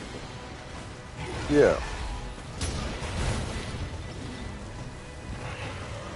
But, I mean, there's Brightburn, Homelander, Omni-Man, just Viltrumites in general. Yeah. Hell, and even then, though, let's be honest, in at least I'll say Invincible, the Superman is surprisingly not Omni-Man. It is Mark. It is Invincible himself. He is supposed to be the Superman of that story. I compare Omni-Man to Zod. Oh wait, that's the Men in I know that there's a Batman that's like there's a Superman that was like for movies, and it was like Batman was like a vampire and Superman was actually the adopted by immigrants. Of Gods and Monsters. Of Gods and Monsters, thank you. Yeah, so it's that Batman is Kirk Langstrom, who is most known for being Man-Bat. Superman is like the son of General Zod. Yeah. And Wonder Woman was from New Genesis, basically the home of the New Gods, yeah, so who are typically in that at odds timeline, with it's more Apocalypse. of him being that version of Yes. That's what he is. That's what I was thinking of. When you mentioned Batman as a vampire, I'm like, of Gods and Monsters. Yeah, that's basically what he is in that. But even then, he's not an evil Superman. He's a pragmatic Superman in that one. That's a fun thing. If you're gonna do a villainous Superman, one of them is a pragmatic Superman, which is genuinely a terrifying concept at times. Hell, even I'll say this, Red Sun Superman can be very interesting too as an evil Superman. The thing is, with Red Sun Superman, he's not evil because he did what was best for Earth after what happened. I mean, he learned about Brainiac. Yeah, but also there is just a level of Stalin very much. Stalinism is a very dangerous thing. Not communism, Stalinism. Stalin's version. It's a very dangerous thing. Yeah. The thing is, when it came down to it, that's this. You can do an interesting and good evil Superman, though. But Injustice does just feel, It goes too far. Yeah. You have to have a level of, pragmatism to him. As an evil Superman. Exactly. It's one of those things where it's it can work, but it doesn't really. You need the right people writing it with the right mindset. Yeah, you need to take the right look down with that character. Alright, I'm also. Hopefully, this should, if I can. That should be a good amount. I just need to. Like, My don't Versace's make name. Superman pure evil. Have him, like... Have his evil be understandable. If you're gonna do Like- even then, if you're doing an evil Superman, a good evil Superman is someone who is like, you need them to have something about them that just. I'll be honest. I think like, weirdly enough, I feel like ironically, Homelander is less of an evil Superman directly and more of an evil Superman and evil Captain America mixed together. A tool of which is weird propaganda, because Soldier Boy seems more like the evil Captain America. but weirdly, which is funny, but like, yeah, with his presentation, but they're both fulfilling the same goal as like the propaganda. That military, like, we want to be a part of the military again, I guess, or something. I'm not fully sure with the plot of the boys, but I've seen enough. It's a series I know I can't get into on a full watch, but I can absorb enough through osmosis to get a rough idea of how I see things, and just try to confirm, like, is that actually apt or no? Yeah, no, I get what you're saying. It's the okay. So the weird thing is, I understand where you were coming from. If you're gonna have an evil Superman, have his reasoning for doing what he does be justified. At first, Yeah. when it came to Injustice Superman, the reason why he became evil was understandable because Joker basically doused him with fear toxin and made him kill his wife and unborn kid. Yeah, but it's also the fact of, like, even then, with stuff like that, where it's like, alright, going towards a level of, like, ultra control, the Justice Lord's very much being, alright, we need to keep everyone safe no matter what, sort of with that. Yeah, and the whole reason why is because they lost basically the heart of their team. Wally is the heart of the Justice League. Yeah, I mean, it's beating at 1,000,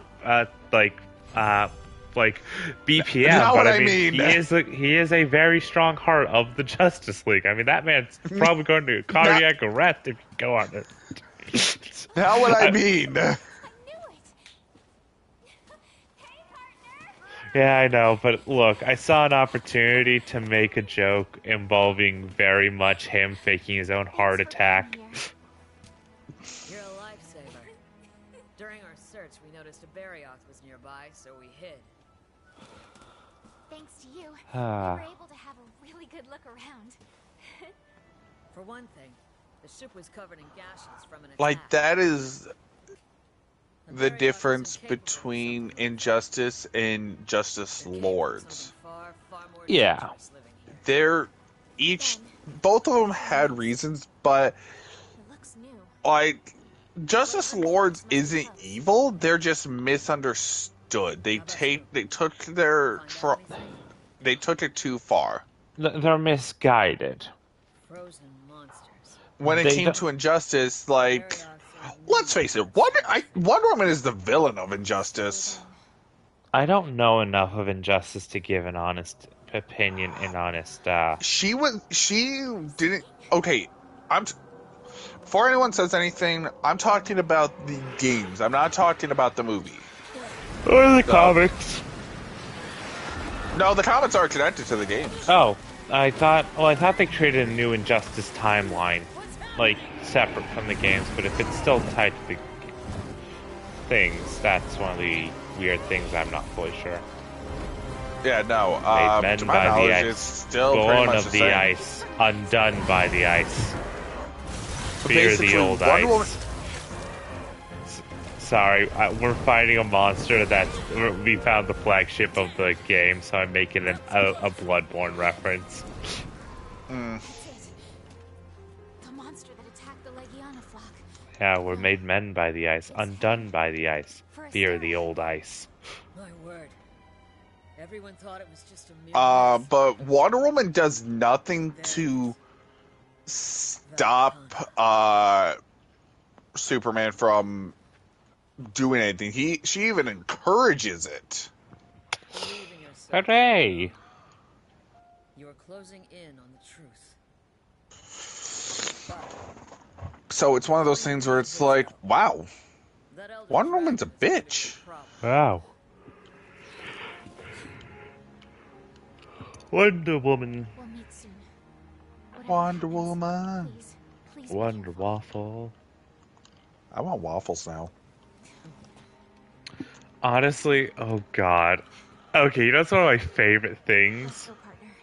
Is like Huh. in universe things where it's like, yeah, they have merchandise and more for superheroes. And now I'm just imagining Wonder Woman having a waffle brand called Wonder Waffles. Oh my god, that's fucking hilarious.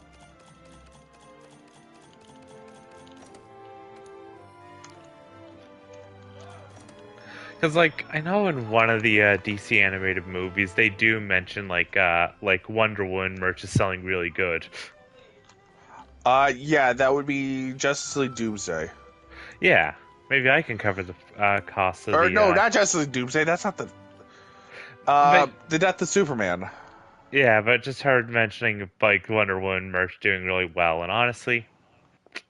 Wonder Woman is one of the fun things is my mom, if like even she admits, yeah, she does not get or really fall in line with any of that stuff.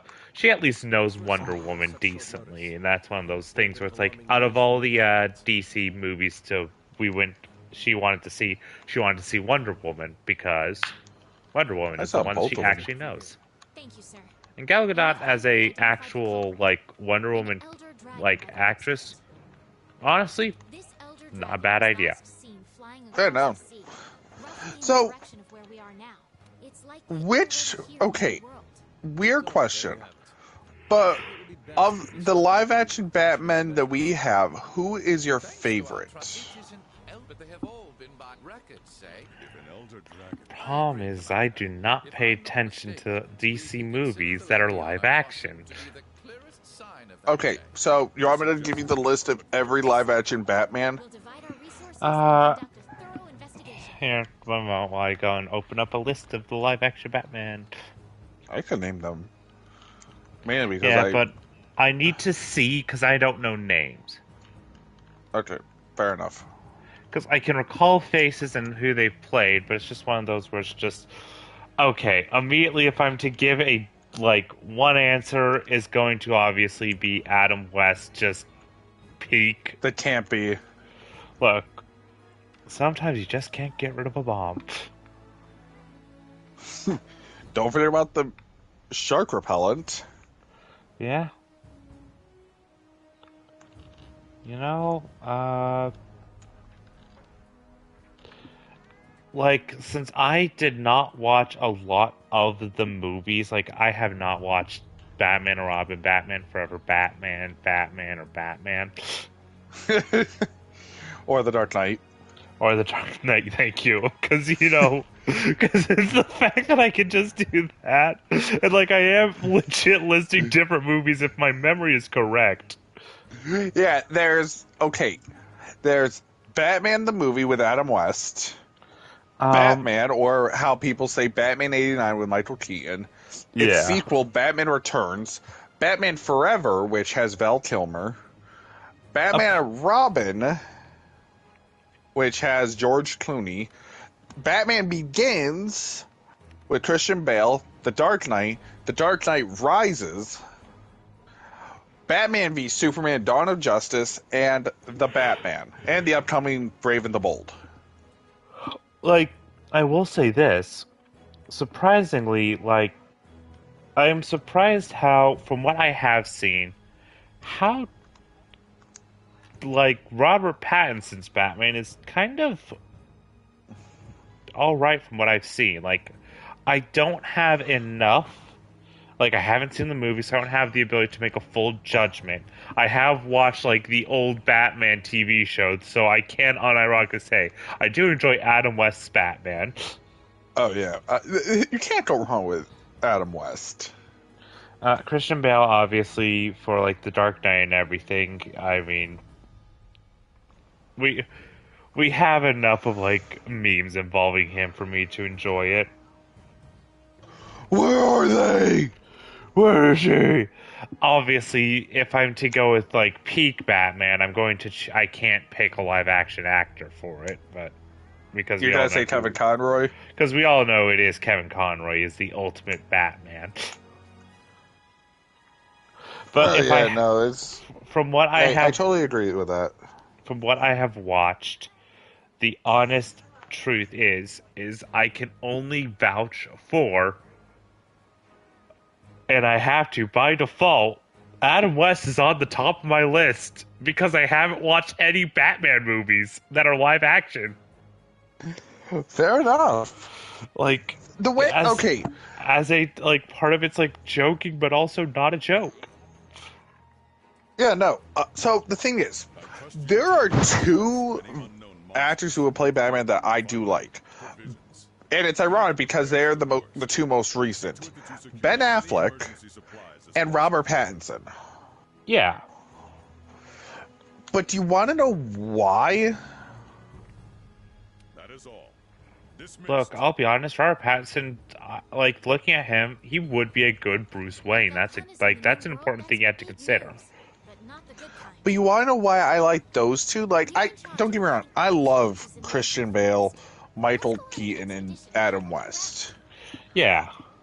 But when it came to Ben Affleck, he is the only Batman who is set in more of a fantastical universe.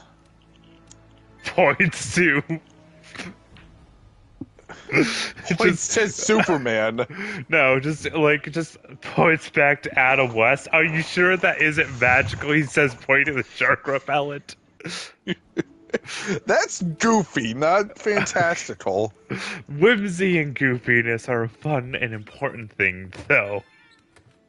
Like Yeah, no, shark I repellent. love Adam West. Don't get me wrong, I love Adam West. It's like one of those things where it's like, with people, like, one thing that I don't like about a lot of how directors go about it when making Batman movies, they are too freaking grounded in reality.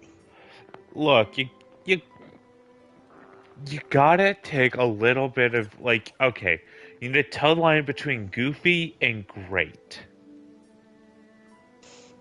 Like, the thing is, when it came to Batman v Superman: Dawn of Justice, as crappy as a movie as it was, it Cut brought to gun more. car.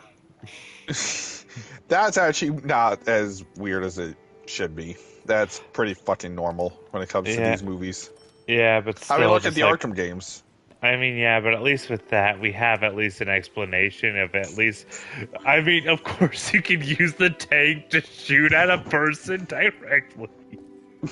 But it's explained you have non-lethal ammo. He says that can take out another tank. Yeah, no. Non-lethal. As I was saying. Cut to me screaming non-lethal in Metal Gear as I punch a child. Yeah, as I was saying. Like, Christopher Nolan, Tim Burton, Joe Schumacher, and let's face it, fuck, who directed the Batman with Robert Pattinson? I'm not sure. No, it's not the James Gunn. Matt James Reeves. Gunn's working. Yeah. They have grounded the worlds that they have their movies be into the point where there's no fantastical elements. That means we can't get characters like the modern day iteration of Clayface or Killer Croc, or even Poison Ivy. You know, you gotta include a level of goofiness in your world, because how else are we supposed to get the dumb stuff that are just like, I'll be honest, Batman's Rogues Gallery, if you yeah, they're intimidating, but also if you look at them for like more than 15 seconds, you kind of look at them and you just realize, oh, you're just a bunch of goofy guys, aren't you? Like, okay, yeah, they can be made dangerous, but like, okay, why do we have like a man who is Clayface, being able to fully transform and everything, able to look like Michael Jackson in some universes? Yeah, I know what you're talking about. You're talking about the Suicide Squad isekai. Yeah. Thank you for making that reference. Or you just have, I don't know, a guy who will flip people off as he phases through their tank and phase their face. What is his name? Blight? No, that's Batman Beyond. You're thinking of Phosphorus. Yeah, Dr. Phosphorus. They are very similar, though. Oh yeah, no, like I full on like just did the joke. Like the reason I make that joke is because Dr. Phosphorus was very different, and then Blight came out, and then Phosphorus changed to be more like Blight.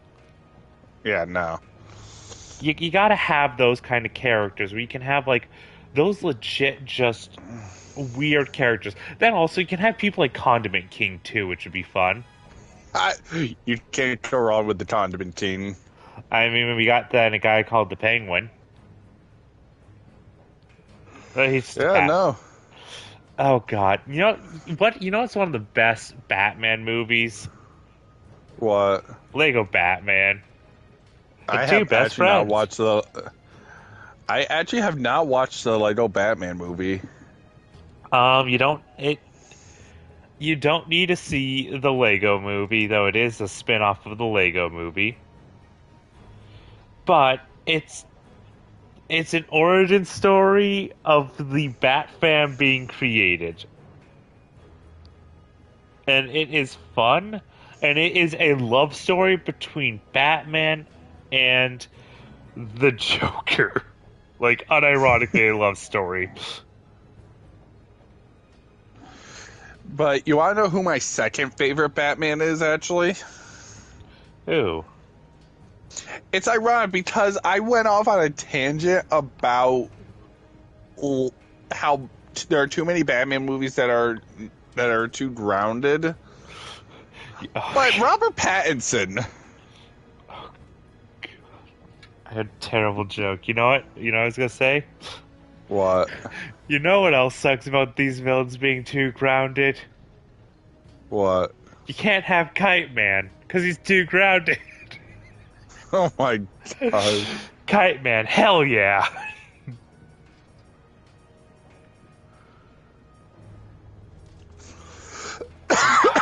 Sorry, I had to make. Sorry about the joke, but also that was good. That was a good one, right? Yes. Hell yeah. Hell yeah, dude. Kite Man, hell yeah. Alright, so Frost, the Barioth is going to have an auto reload on that. So if I were to then make that, it wouldn't be actually would be a good build overall. I'd obviously need to focus on getting reload speed down as a main focus, but just repeated shots, I wouldn't have to worry about that. Wouldn't be actually a bad idea to make that. Alright. That'll be a goal for later. But the reason why I like Robert Pattinson's portrayal of Batman is because he lives up to like what Batman is known as. A symbol of fear and hope. More like the world's greatest detective, but yeah. Yeah. I mean, honestly, you know who else is a great detective? Adam West. Adam West, because he actually does detective work on the TV show. He's not just sound effect punching enemies and villains. Are we sure No. about that? I mean, he does also do detective work. I know, I was making a joke. But sometimes Okay. you just can't get rid of a bomb. I just love that joke. Just him holding a giant comic bomb, like comedic bomb, just going, sometimes you just can't find a place to get rid of a bomb. Imagine.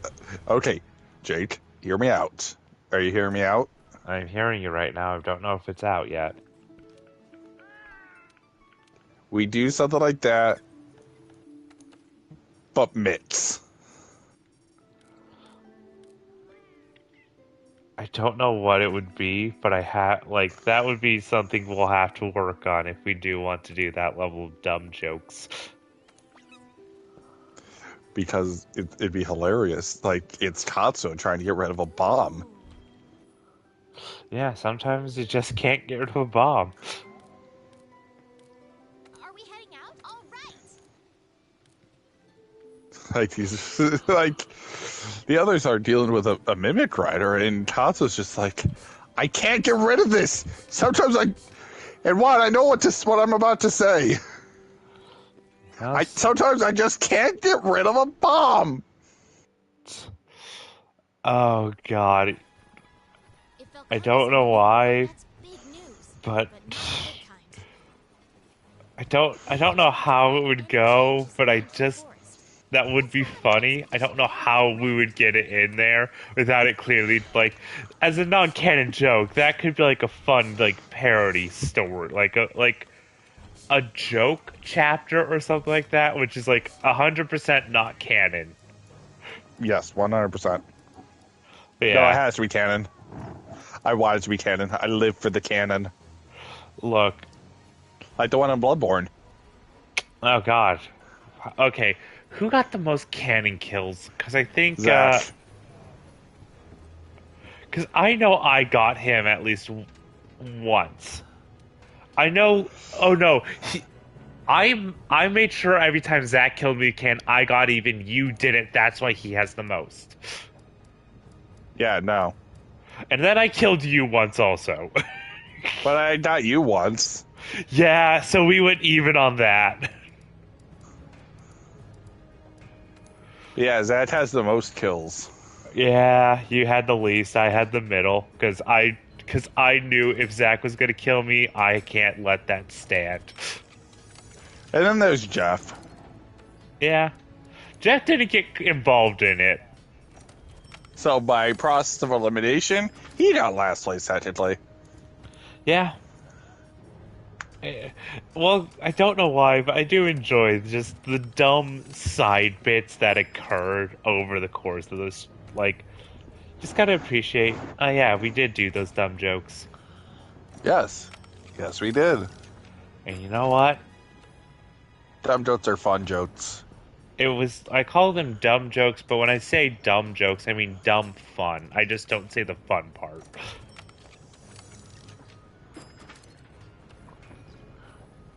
Just the dumb fun jokes. Alright, and guess what I'm about to fight, my dear Ted? What? So, with over the course of the stream, I have fought in the following monsters. I have fought the Viper Tobukadachi, a poisonous monster with relative ease, actually. I only fainted once, and that is kind of expected for a hunt and G rank at this point, especially with me still not fully mastering this weapon of the heavy bowgun. I fought a Coral Puki Puki that I don't think I've actually fainted to yet, and I fought a Barioth, a monster of the old world. I have a question. Do you think I'm going to be fighting a new world monster or an old world monster? I'm gonna say old world. Alright, I'm going to give you a list of 3 monsters, all from the same generation, that will be coming to for this next fight. Okay. Alright, so one moment while I get a list. Which of these monsters do you think I'm going to be fighting? Do you think I'm going to be fighting the Electric Dog Zinogre, the King of the Seas, the Lagiacrus, or the stealthy ninja that is known as a Nargacuga? I'm gonna say Nargacuga. Correct, because I gave you the wrong generation. Because third generation was actually a thing that's a lie. I believe Nargacuga is actually second generation, but I wanted to see you. So I got it right. Yeah, because my goal was I'm going to give you a list of monsters, and I gave you in saying a third generation, and then one of them was third generation. That's the secret. Always keep them guessing. I can't believe I got it right though. Yeah. Are you impressed? No, I also made sure that I gave Nargacuga longest title. That way, your mind would stick to it. This is all according to my plan. That way, I can trap Batman in this giant question mark. Batman's already out. Damn it! But also, how good was my ability to wrap this all in a giant bow? Beautiful. I mean, I thought I could make a joke that would go all the way back to it being very much just another Batman joke, because welcome to the Batman stream. Yes. I probably aren't streaming Arkham Knights. Yeah. Oh, you better do those streams at night. What if I don't want to? Well, then I guess it's an Arkham day. No, it's night spelled with a K. Ah, so Knight. No, Arkham Kite. Hell Ah, yeah. Dragon that powerful is out here. There's I was about to do that myself. Some I beat you to monsters it. we've never Hell seen yeah. before coming out of the woodwork. Look, I enjoy just having my own levels of fun as we just. You know what I'm doing right now? As I'm supposed to be going and finding this monster, I am currently just instead going around and capturing everything I can in a net. I'm just finding all the endemic life I can. Nice. Velcana tracks. Let's have a look around to find All some right, we find some Velcana tracks, but we haven't found what we need to find just yet. We're gonna probably head up to Area 5, I think. These tracks are These are new tracks for a new monster. I wonder what it could be, I said, despite the fact I gave the answer to you earlier, dear Theodore. Is this what I Are you think it sure, is? dear Jacob? I mean, I gave you the answer of it being a Nargacuga, so I mean, yeah. I know. Jake, I was making a joke. You can't make a joke on my behalf. I will never be a joke, sir. What do you think I am, a clown? There's no mistake. It's Yes. here in the new world. Shit, you're right. Sadly, I'm no longer working at the circus. But you're the entire circus. I'm no longer working at the circus. In But Las Vegas. again, you've always been a circus. There are first Wyverian footprints too. No longer owned by, I There think it's must be a MGM. first Wyverian close by. Though the one in Up Reno there. is still owned It's a by first MGM. Wyverian.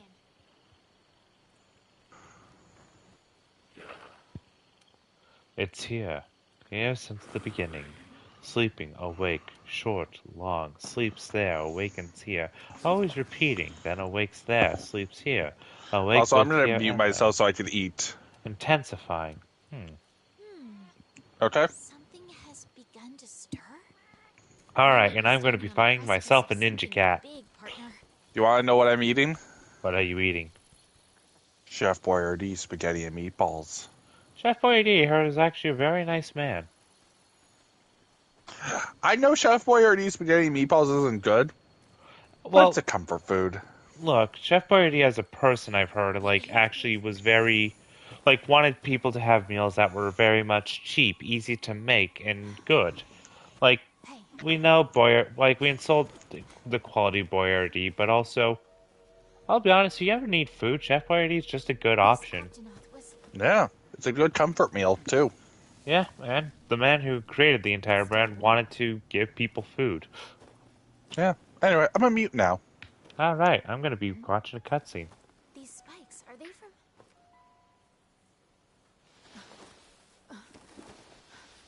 Nargacuga's tail spikes are coated in an oil that basically thins out the blood, preventing blood clots to form, so you will bleed out.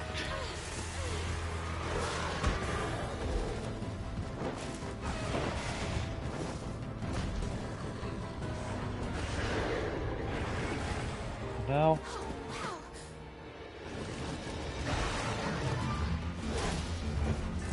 My goal is to be able to hunt that beast and claim it as my own.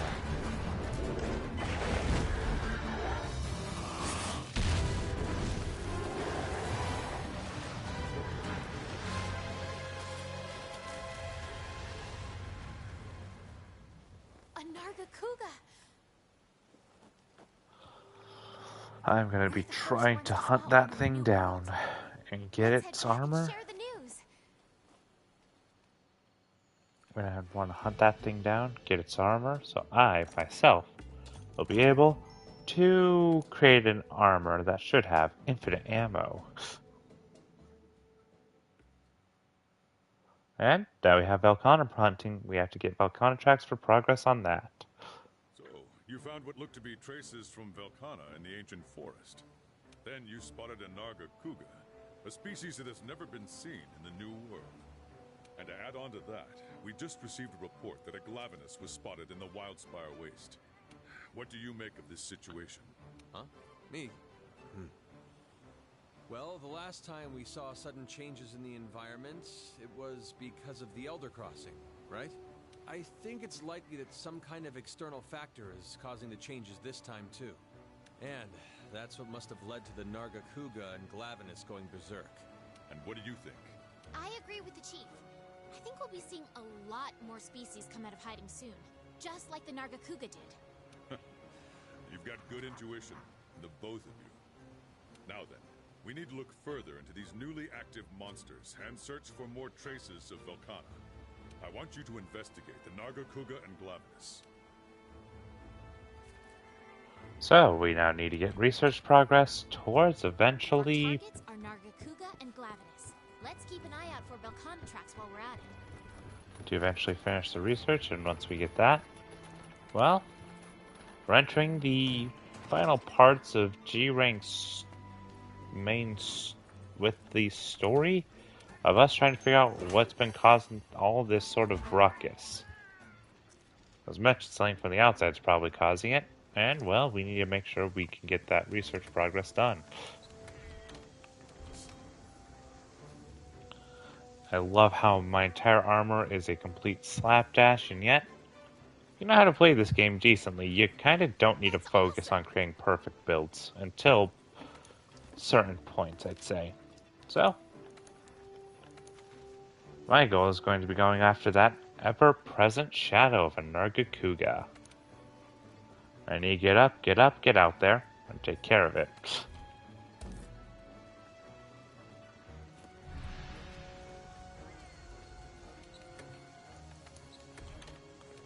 We're so close to the gold saucer, we're so close to the gold saucer. I can't wait for the gold saucer, I can't wait for the gold saucer. Fly me to the fight, and let me punch it in the face.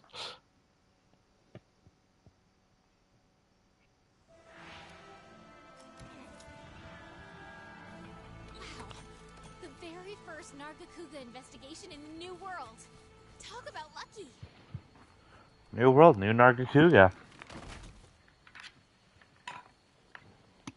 Alright, with that, well, I know what my next armor is going to be, and it's definitely going to be the Nargacuga, because it will have the Razor Sharp / True Spare Shot, and I'm going to need a ton of those, and I'm not actually going to, like, you're supposed to be grabbing those Velkhana tracks, but I'll be honest, I'm not, for one simple reason. I am going to be doing so much hunting in between main stuff that it's going to probably just fill up naturally anyways. And I have a lot of side quests. I still have a lot of quests to do. Honestly, in the meantime, I should, like... I know that, obviously, like... I know my goal is to do these. I think my goal is going to only be, like... I need to just be using more of my other weapons, I think, for my own entertainment. Because if I only use bowgun, it's gonna just be a slog to me at that point. So I need, when I'm doing stuff off stream, I need to use my other weapons. I need to just maybe get an insect glaive and start using it in the background. Having fun with a hunt every once in a while. I mean, hell, I use the dual blades every once in a while, and I can just use it to grind for other stuff. I don't need proper billet or armor, I just need something. You know what? I think that's what I'm probably going to be doing now. Don't need to just stick with one weapon. In fact, even I knew to switch weapons when I was playing, like, 3U. I need to go through that game again someday.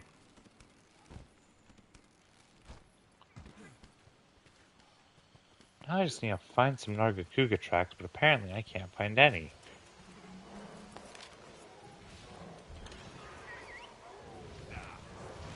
I have an idea of where one could be. I'm gonna go and check that out.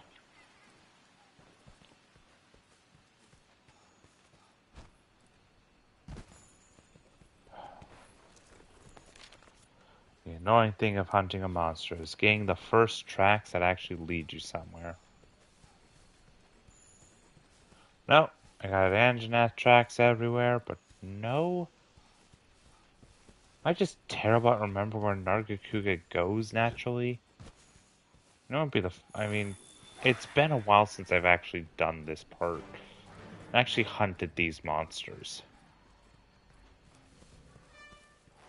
So I do need to relearn their environments, relearn what they do, but I should have had more of a trail by now.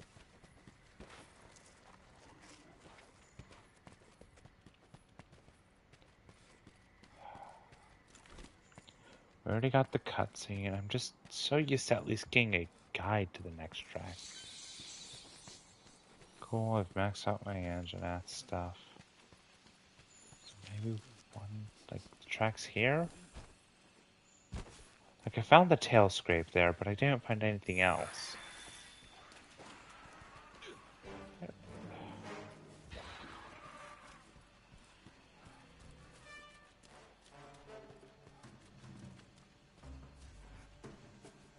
I keep finding Anjanath footprints everywhere.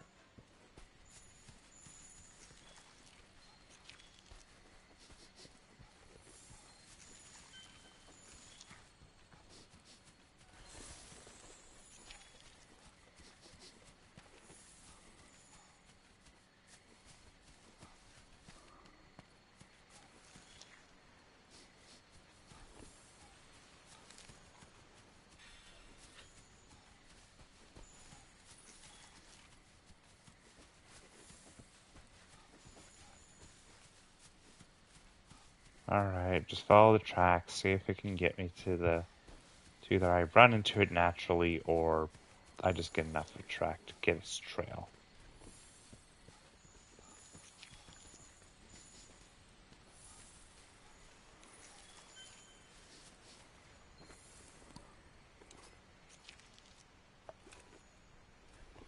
Oh, don't tell me I just was dancing around him and he was dancing around me the entire time.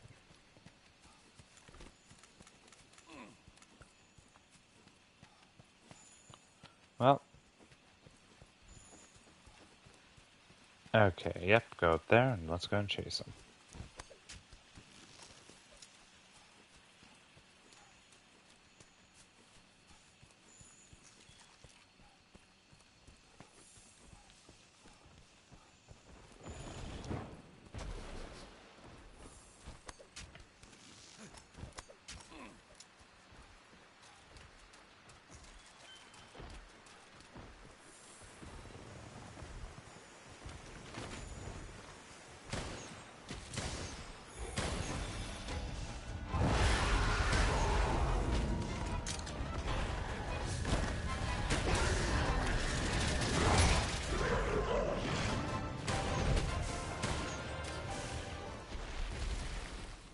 Meet Nargacuga, the ninja cat.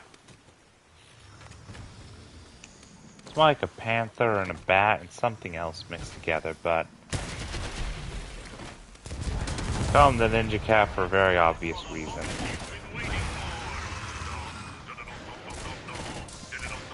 What are you watching in the background, Ted? No, I put that on just for the joke. Ah, you're back. Welcome back. Yes, thank you. I wanted to be funny. Ah. Like, huh. Did it work? I thought you were watching something in the background, and I'm like, but yeah, makes sense. Welcome back. Yeah, no, it was from the Krabby Patty reveal. Yeah, I'm like, what's like, from the training video. Yeah, I wanted to be funny. I'm currently finding a Nargacuga. Ah, the ninja cat. Yep, I am currently on its back. Okay, I have a question for you, though. Yes. Would you be willing to stream do you want to join me in the Elden Ring stream later? I'll be honest, I'm pretty much going to be burnt out later. Well, there's always Wednesday, maybe. Yeah. There's a chance we have a game on Wednesday, but I'll let you know if it's around, like, 5 is, I think, the time I should have an answer. No, true. 5 my time, 8 your time. That'd be the I know what downside. you meant. Yeah. Remember when we first started streaming together? I was always trying to figure out timings. Yeah, and now we're slowly getting to the point where you just know it's 3 hours apart, basically. Pretty much. It's kind of funny, though. Yeah. Look, that's the fun thing of when... You know what is the nice thing is I was able to figure that out with my other friends, because 2 of the people I played D&D with live in New York and Rochester. Oh god, I came close to dying. Well, I've been doing that this entire stream. Sounds like fun. Couldn't be me, though. I fainted at least once every major hunt except for the Barioth, I think. Couldn't be me, though. Alright, I'm going to... I need to heal. That was mean, I'm sorry. I need to heal because I'm currently bleeding. I'm gonna bleed behind a tree. No bleeding allowed. Well, sadly, the Nargis has an oil on its spines that naturally prevents blood clotting, thus allowing its opponents to bleed out while running away from it. The Nargacuga has some nice evolution for hunting. It's a dangerous predator. And this is why it has been always a dangerous foe for almost every hunters have encountered it before. Makes sense. Now.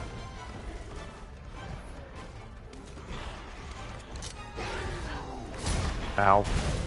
Okay, with that, just keep firing. Nargacuga has a fun little thing with it, where its enraged mode will actually be immune to shock traps, fun fact, Ted. Oh, that's fun. Because it just ends up dodging out of the way of the electricity. However, its regular mode, it is unable to get caught in pitfall traps, but in its enraged mode, it gets so angry that it kind of falls into the traps instead. So you need this cat to be pissed at some off. point to grind early flower so I could get them. Trust me, Ted, if we need to grind for flowers in between streams, like, if I get to that, like, if I get some free time and I just, like, turn that game on for, like, I think 20 minutes, I could get enough for, like, an entire 2 streams worth, because I got enough of those flowers during a hike. I'm just reminding you, just in case. Yeah. Like, you don't need to worry. I know how to pick flowers, boy. Do you, though? I know. Just go over to them and you press X. That's only in games. Also, it's triangle. I have it rebound, so it's X, actually. Well, you're wrong. Well, mine is... My jump is set to triangle because of Breath of the Wild, actually. Like, unironically, that came with how the jump is just the top button. So... That's weird. Well, you're so wrong. I'm also used to playing games where I'm using a square and like, look, circle is pretty much a good dodge button in my opinion, and triangle is just a good jump button. Though I will say, not something I'm impressed I haven't done much of yet. Huh. I'm surprised I haven't messed up dodge buttons in Dark Souls and Monster Hunter as much as I probably should have. Honestly, yeah. Oh yeah, I forgot. I'm here now. Okay, let's see. Let's flip this house upside down. All right, come on, jump into this vine trap. I want to see if you get caught in it. Well, I know where I am. Where are you at, my dear Ted? The manor? The Carrion Study Hall. Ah.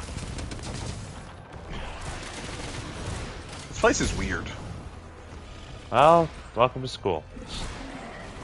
Ew. Gross. It's a university.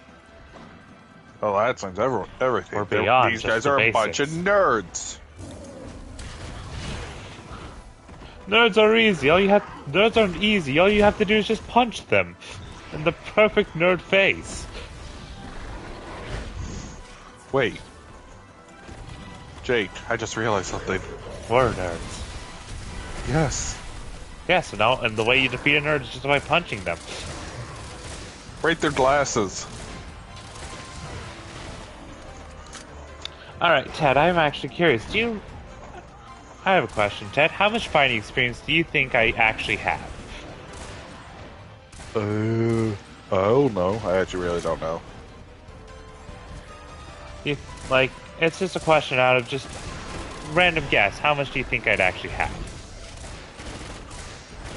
Quite a bit.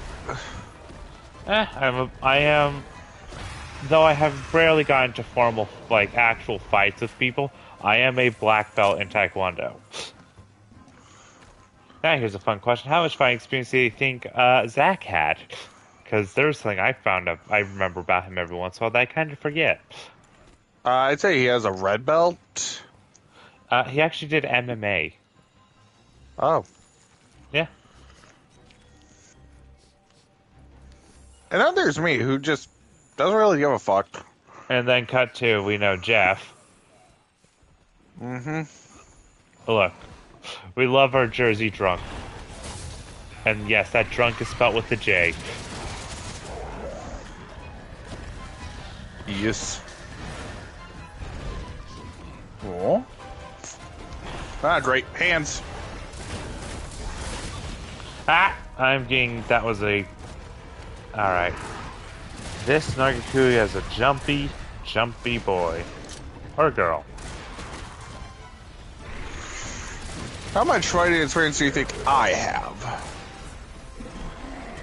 I feel like you've done some kind of, martial art at some point. Surprisingly, no. I have no martial arts training. I expect, part of it comes down to, I have a feeling young Ted probably might have it, because you're a fan of, stuff like Toku and things like that. Yeah, no. I actually have no, martial arts training. I'm more of... Like I said, I'm kind of surprised, because I expected something of you being a Toku fan. Yeah, no, the thing is... This one. Killing hands. Yoshikage Kira, got it.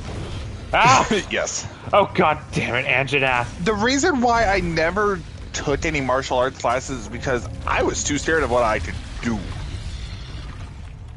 You're afraid you would not have a proper level of restraint. Because, oh boy. Exactly. Oh boy, neurodivergent strength at times can very much be haphazard. Exactly. So yeah, no, I'm pretty much just a street brawler type. So you're more in line. So you're more in line with Jeff than you are with me and Zach. Pretty much. I will punch and kick just to win a fight. I will say though, in actual conflicts, I am more than willing to use things like biting, though. Fun fact, if you ever get bitten by a person, it is actually very likely for infection, even if they brush their teeth. Yeah. One of the most dangerous animal bites is actually just the humans. Mm-hmm. Yeah, no, I am more... I have no combat experience, but I have been in my fair share of fights. Does that surprise you? No.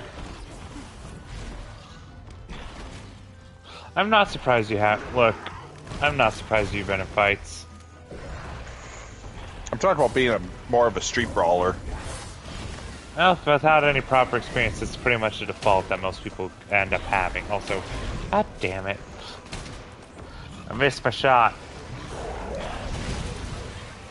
Damn. Okay. I'm not Alexander Hamilton.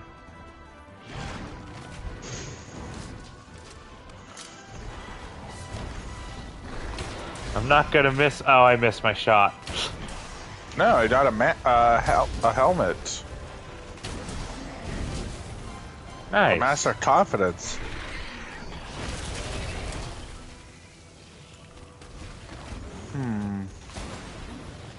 Alright, cluster bombing.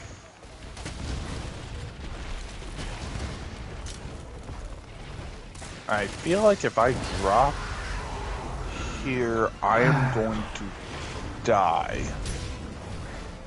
You will die.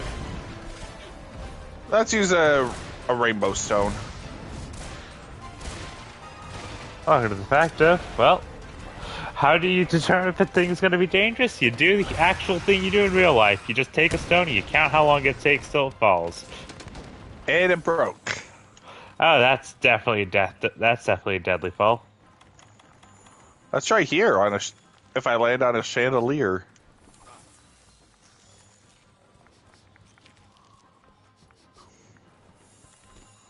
Okay, I'll live from here. Whee! Oh, I took fall damage. Well, you still live. That's the important part. Yes. Okay. Yes, it is. Yes, I am. JoJo reference. Is everything a JoJo reference? That or a Homestuck reference. Oh, that was close. Look, I know my this God, race is important, but Jesus told me to kill the president. Honestly, okay, what is one fandom you just find more annoying than anything?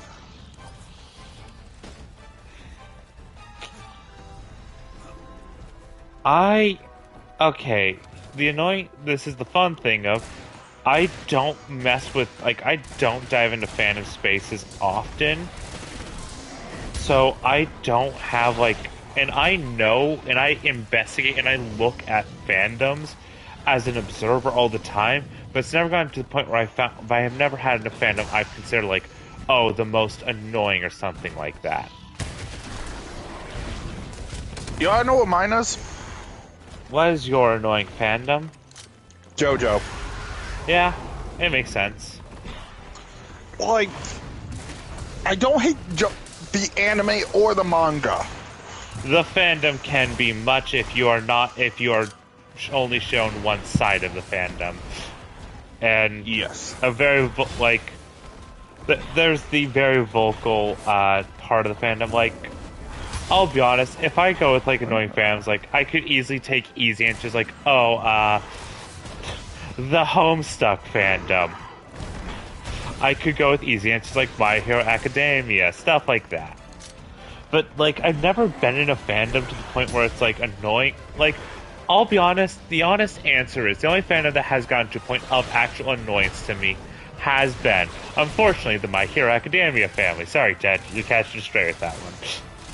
Oh yeah, no. The thing is, you would know. You know the fandom. I know the fandom. Yeah, so also, you know what I'm talking about. Yeah. Also, I found a new area. Ah. Well, good for you. I am underneath the Nargacuga. Dinky. No, it is not, and this is not the fan art I want to see. I am at the Liurnia Tower Bridge. Nice.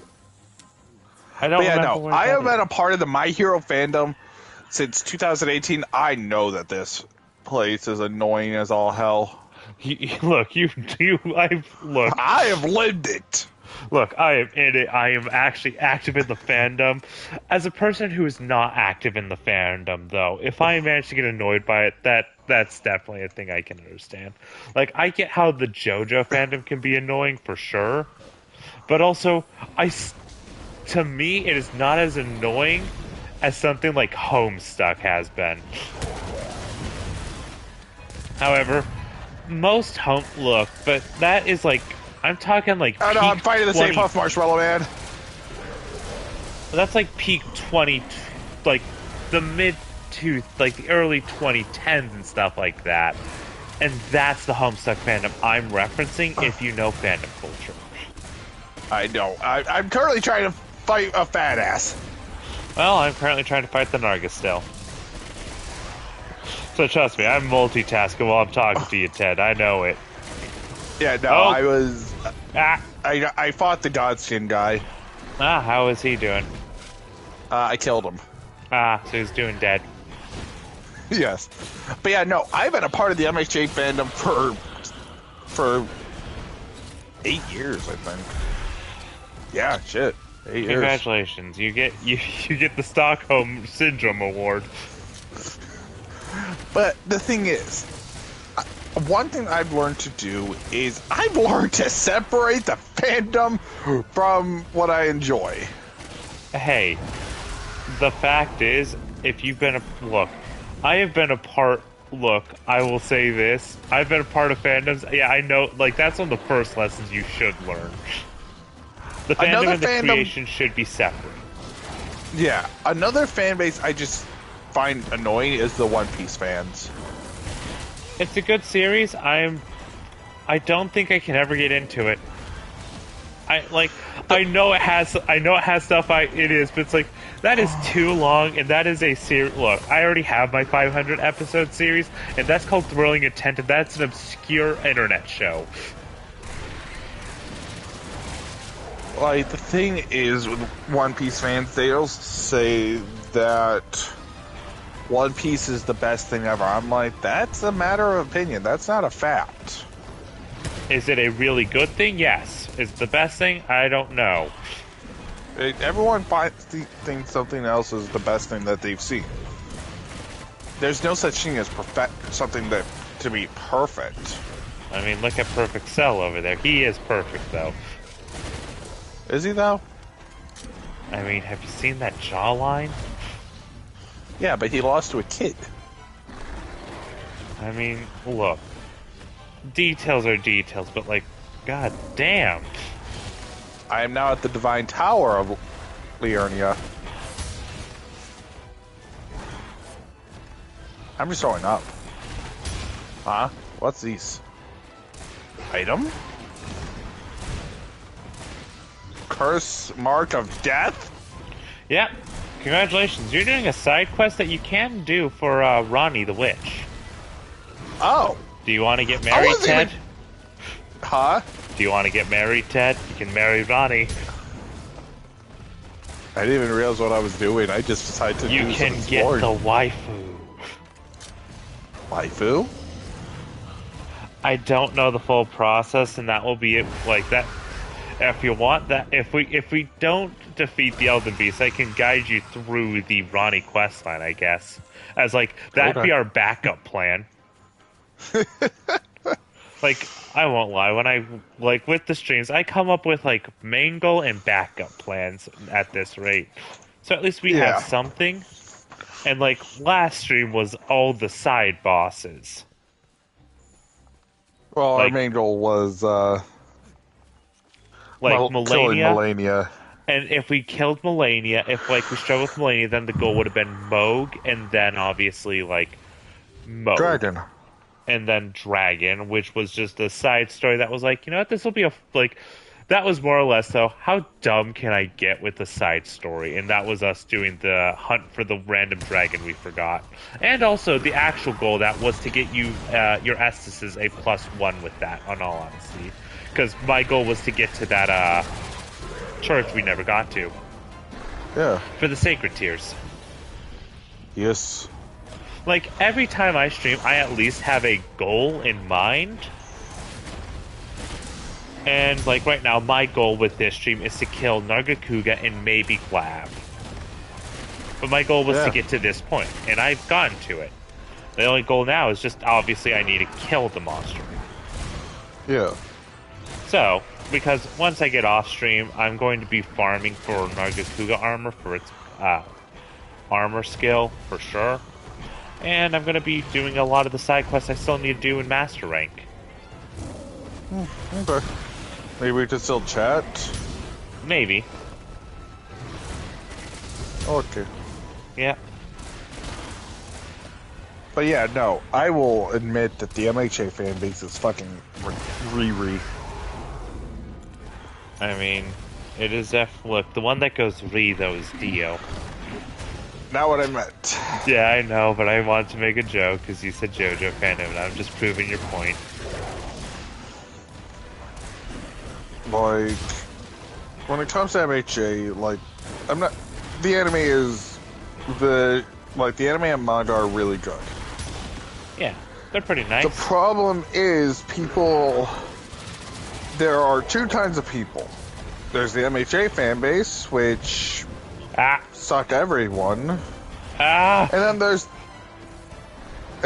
the haters. I'm sorry, I'm having a fun time with the Nargacuga. Oh no, oh no, oh no, oh no, oh no. Oh yeah. Oh, I actually blocked that with my shield. Did you like what I did though? Yes, I enjoyed it, George Decay. I said, oh yeah, not oh my. But you said, oh yeah, in a George Decay tone. Well, I was going for Kool-Aid Man. Oh yeah! Okay, how about this? Kool-Aid Man George Takei. Oh yeah. Oh yeah. We're stupid. I'm almost done with the... Come on, Narga. Ow. Come on. Alright, I think he's at 20% health now.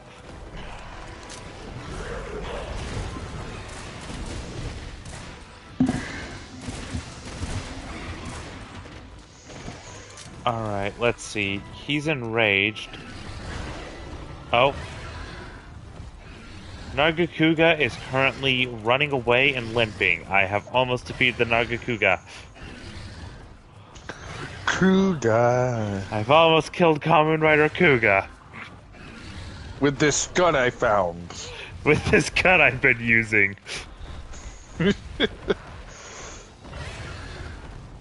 Look, thank you for making the joke. I knew there was a joke that could be made, and you singing, I'm assuming, Kamen Kuga's theme or just the intro of it or something. Yeah, it was part of the intro. I'm like, well, you know, if he's given that, I could probably make that joke, because, yeah, Kamen Kuga. But I also beat you to the joke. Yes. How does that make you feel, Jake? Proud. You're okay with me beating you to the joke? Look, Ted, I am going to stand proud. Yes, I'm going to make everything a JoJo reference at this rate. Oh, like a bloody storm? Yes. Well, you know what they say. This is a crazy, noisy, bizarre town. And my goal with this is Look, my goal with these streams is to get to the end of the world. Well, you better break down. History is the greatest hunter ever. Yeah. And I'll be right beside you to record it. Well, look, all I know is currently the winds are in my favor, so I call it a golden wind. The winds of fortune shine upon me. Why? Well, you know what I'm gonna do to you? What? I'm gonna chase you. Well, all I can say to that is just Sono China Sadame. Thank you. I don't know what and I still need to watch part 6. I still haven't watched Stone Ocean. Neither have I. I guess this is what a trader's requiem looks like. Yep. And I don't know what the theme of part 6 is, so I don't know it, so I can't make the joke. Halfway there. Hopefully we can find Well, what a beautiful Duong. next hunt. Alright. Oh, I can drop off the VIP joyful tickets for that. Well, we are on a stone ocean.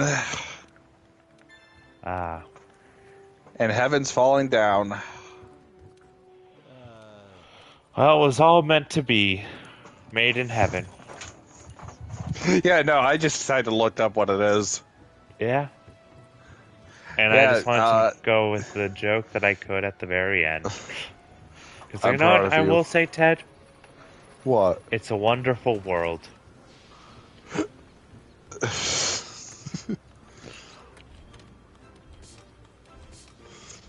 Well, Sonochi no Kyoku. I am out of gunpowder, apparently. Good. No more guns for you. You don't get... No, you only get half horse. You don't get the whole horse. Look, no plane crash can kill Joseph Joestar. What are you going to shoot? Dio's money? Bullets, more like. Oh. No plane crash can kill Joseph Joestar. Okay, who's your favorite JoJo? Favorite JoJo? I'll be honest. There's a level of just a... I genuinely do enjoy Jonathan unironically a bunch. Honestly, people who say that they hate Jonathan just don't understand Jonathan. Look, you know what you need to do with, like, oh, okay, you know what I will say? Part 1 is campy as hell, but you enjoy that camp. It's like me and Adam West. You enjoy the camp all the way. I just love Phantom Blood. But you want to know who my favorite JoJo is? Who is yours? Josuke. Josuke is a good JoJo. Look, I don't think there's ever a bad JoJo. Even Giorno is not JoJo, but he is a good JoJo. Jolene is a good JoJo. Jotaro is a good JoJo. Joseph is a great JoJo who is in who is in half of the parts. I don't know. So is Jotaro, though. Yeah. Jotaro is actually in more parts than Joseph. Yeah, because he makes the cameo in 5. And he's like one of the main characters of Part 6. Yeah. Because, obviously, Joseph is a main character 2. He's a main character of 3. He is a common side character in 4. Yeah, that was the last time he showed up. Because he's, raising, Octon baby. Yep. Shizuka. Thank you. Couldn't think of her name. Shizuka Joestar. So, the thing is... the reason I like Josuke is because his stand isn't really meant for combat. But weirdly enough, it has the power for combat. Yeah. I mean, it's still, at its core, the good old-fashioned, as people joke, the good punchy ghost. So, I think I told you the basic idea behind what was going to be my stand for my JoJo fan story. Yeah. I remember it was Rider, basic, right, or something? Rider Chips. Thank you. Yeah. Basically, do you remember the ability, though? Well, I know it was a blast. Okay, well, Rider Chips was the first thing, then it became Jam Project. Yeah. Because I made a Pearl Jam joke instead. I'm like, wait, can it make food? No, it can make explosions. Ah, so it's like when your gun jams. Got it. So, I'm just going to tell you what it to do. So I look like an Inquisitor on 40k with this shit. Huh? I'm looking at the steampunk armor you can get in Monster Hunter, and yeah. And it looks like an Inquisitor from it looks like something 40k, like an Inquisitor outfit. Okay, you want to know what I thought of when you said Inquisitor? What do you think? Star Wars. I mean, yeah. I mean, it's an equally fascist regime I'm talking about. Oh, hey, I found a Kraken. Ah, deploy. Well, looks like, what was the joke I was going to do? Well, it looks like Jack Sparrow's gonna die again. Not if I have anything to say about it. So, Jam Project had the ability to create explosions, but depending on his emotional state, it depended on, if he level. was calm... Huh? The level of explosion. Well, more so, depending on his how he feels, like if he's calm and happy, the explosions aren't visible. Well, But I'm gonna similar explode. similar to Joe Jolien's version of Killer Queen. Ah. Whereas if he, or no, let me rephrase that. Diamond is unbreakable, Killer Queen. Yeah, well, his explosions aren't actually visible, fun fact. Whose? Joe Jolien's? Yoshikage Kara Part 4's explosions aren't visible. However, Jolien's are. Yeah, I made a mistake. When he's calm and in control of his emotions, his explosions are invisible, similar to Part 4. Part 4's, yeah. However, if he isn't, it'll be visible like like Joe Jolien's are. Yes, that's what I meant to say, but I misspoke. Yeah. It's one of those things where I was very proud of that, because the main 4 stands that I had created, their abilities come from like how they are feeling. Like, there is Come Together, which is named after a Beatles song. Yep. The ability was that he got Coca-Cola. Can I finish? Sorry, I was singing that song. Got stuck in my head. So you want to know what the inspiration for Come Together's ability was?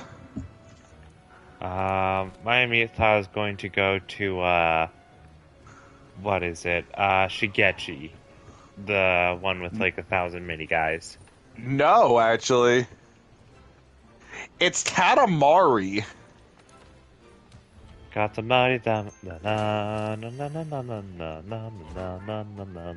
Basically, he brings matter together to create a shield.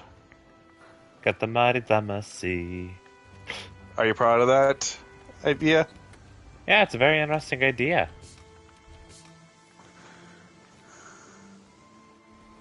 Oh yeah, I just kind of defeated a boss. Hooray! Alright, so here's the question, Ted. Do I try to go for the final thing and kill the Great Sword Glavenus, or shall this be the end of the streams? I say go and on a high note. Well, let's get that scorched blade. Let's scorch the earth.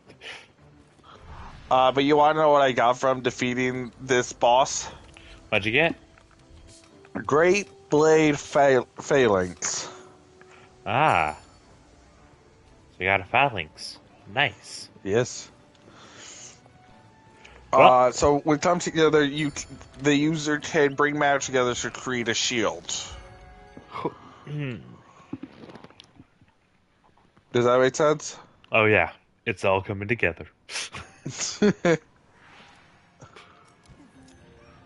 a sharp mind if you want to best a monster with sharp And it represents the user's feeling like he's not strong enough to protect others. Alright. There's Imagine Dragons. Oh, that was founded in... Hey, that bit...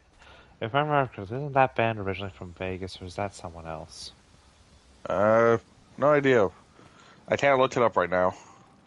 A moment, you know, while I'm walking, I can do that really quick. I'm just going to take a small... Imagine Dragons is... based in Las Vegas. I was correct. Hell yeah. So this Imagine Dragons is a colony type sim where it was similar to Echo Echo from Ben 10 Alien Force. Nice. I caught myself a bug. Nice. It's gold. It's a gold Hercudrome. Garugamesh. Yeah. And manga. Well, we got that. And anime. Well, we finally got we got that quota done. Something Willy Wonka. Yeah. Look, we need to be more natural than that. I'm not counting it off I'm not giving you Ted. You get nothing. You lose. Good day, sir. Okay, well, come with me. And you'll Well, see a world of pure destruction. all right. So who's the next on your thing? Well, I gotta say how Imagine Oh, yeah. Dragons relates to the stand user. All right, let's go with them dragons. It's the sense of the user is always lonely, so his stand would represent his loneliness. Ah, so he's an owner of a lonely heart. Much better than an owner of a broken heart. Yes. Lose yourself. And the final stand user uses the quirk High-Low. It's a song by Evanescence. You know, my thoughts, that's a weird way to say hello. But with High-Low, it gives the user the ability to shift the weight of an item. So like you could have, I'm assuming it works in like that weird JoJo way of like, if I had like a giant car, I could instead, and it's about to fall off a cliff, I could just shift all the way to the back wheels and then it'd be perfectly fine. No, it's more so she can shift the weight of the car to make it weigh like the same weight as a dime. So it's so shift not from location, but instead the amount of weight that's being Also, I found exerted. another Site of Grace. Nice. Oh god, Rathian almost killed me. Revenger's Shack.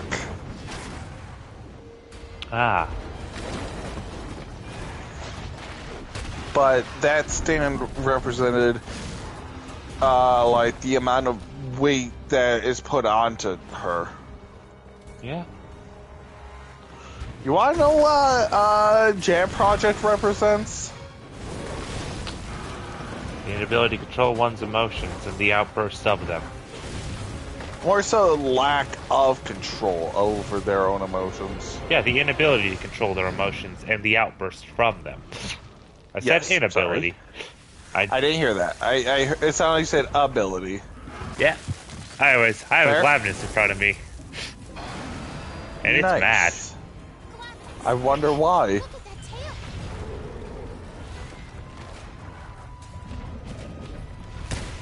Nope, I messed that shot. Oh god. Thank you, Pike.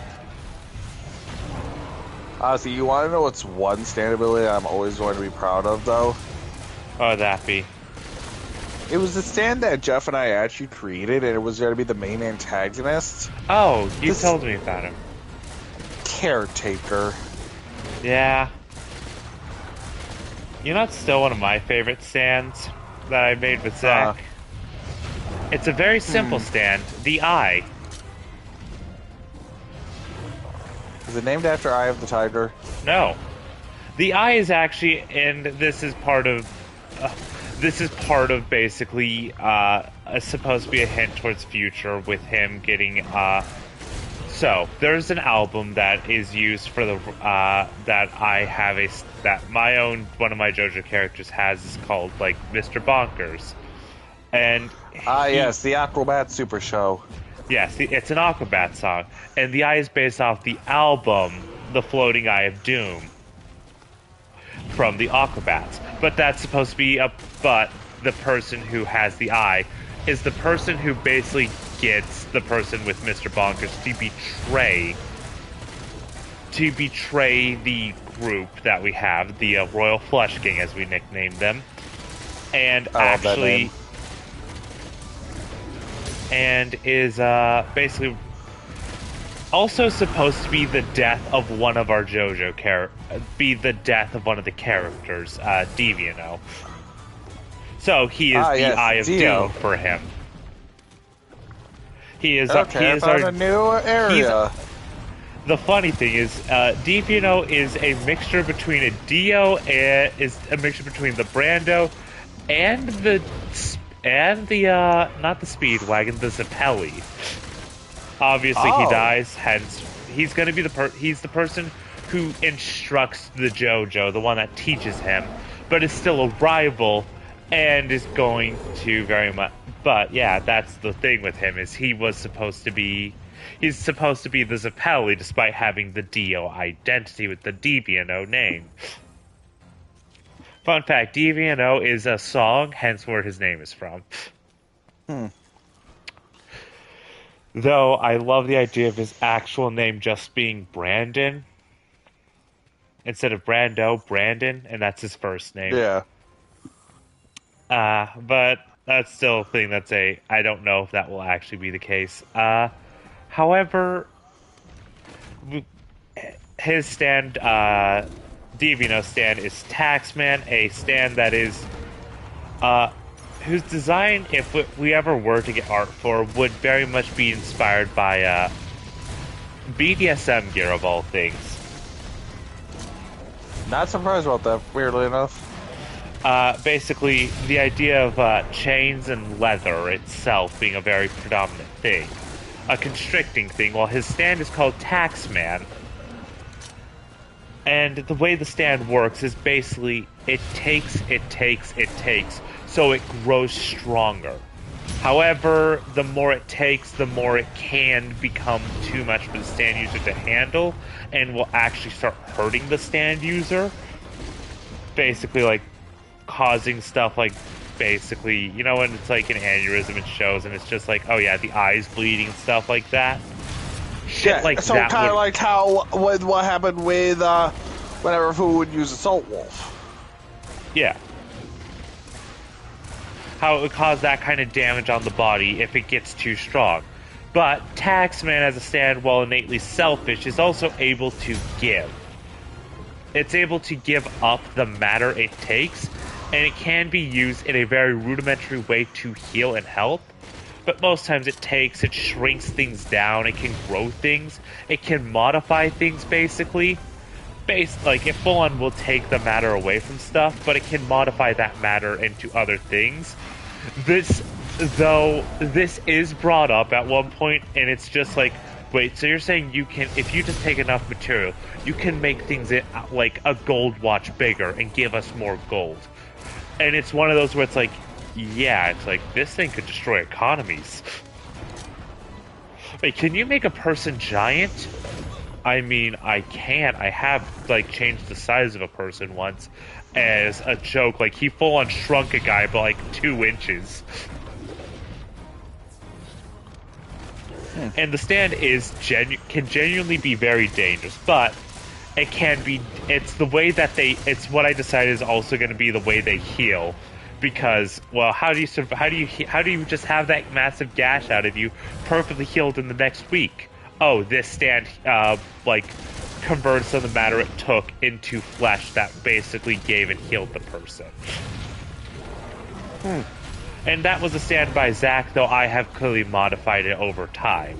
Like, the healing ability was one that I've added. But the ability to change and shrink things, like take matter, grow, and stuff like that, that was an idea he had originally. Right. But, for those who don't know what I was talking about with mentioning Caretaker has to be one of the most terrifying ideas that I have come up with, because you and Jeff, don't discredit Jeff. He helped you with it. Well, let me finish, okay? Yeah. He helped come up with the name. Yeah. I'm talking about the stand effect. Right. Just raw ability, yeah. You said it was yours idea, and then then Jeff gave the idea, and I agreed that was the right reference to make out of it. So, Caretaker had the ability to erase another stand user from existence. Yeah, and I remember. Oh God, I told. Yeah, and then I mentioned how. Oh wait, this is very similar to one of the stands I made, but that was a challenge.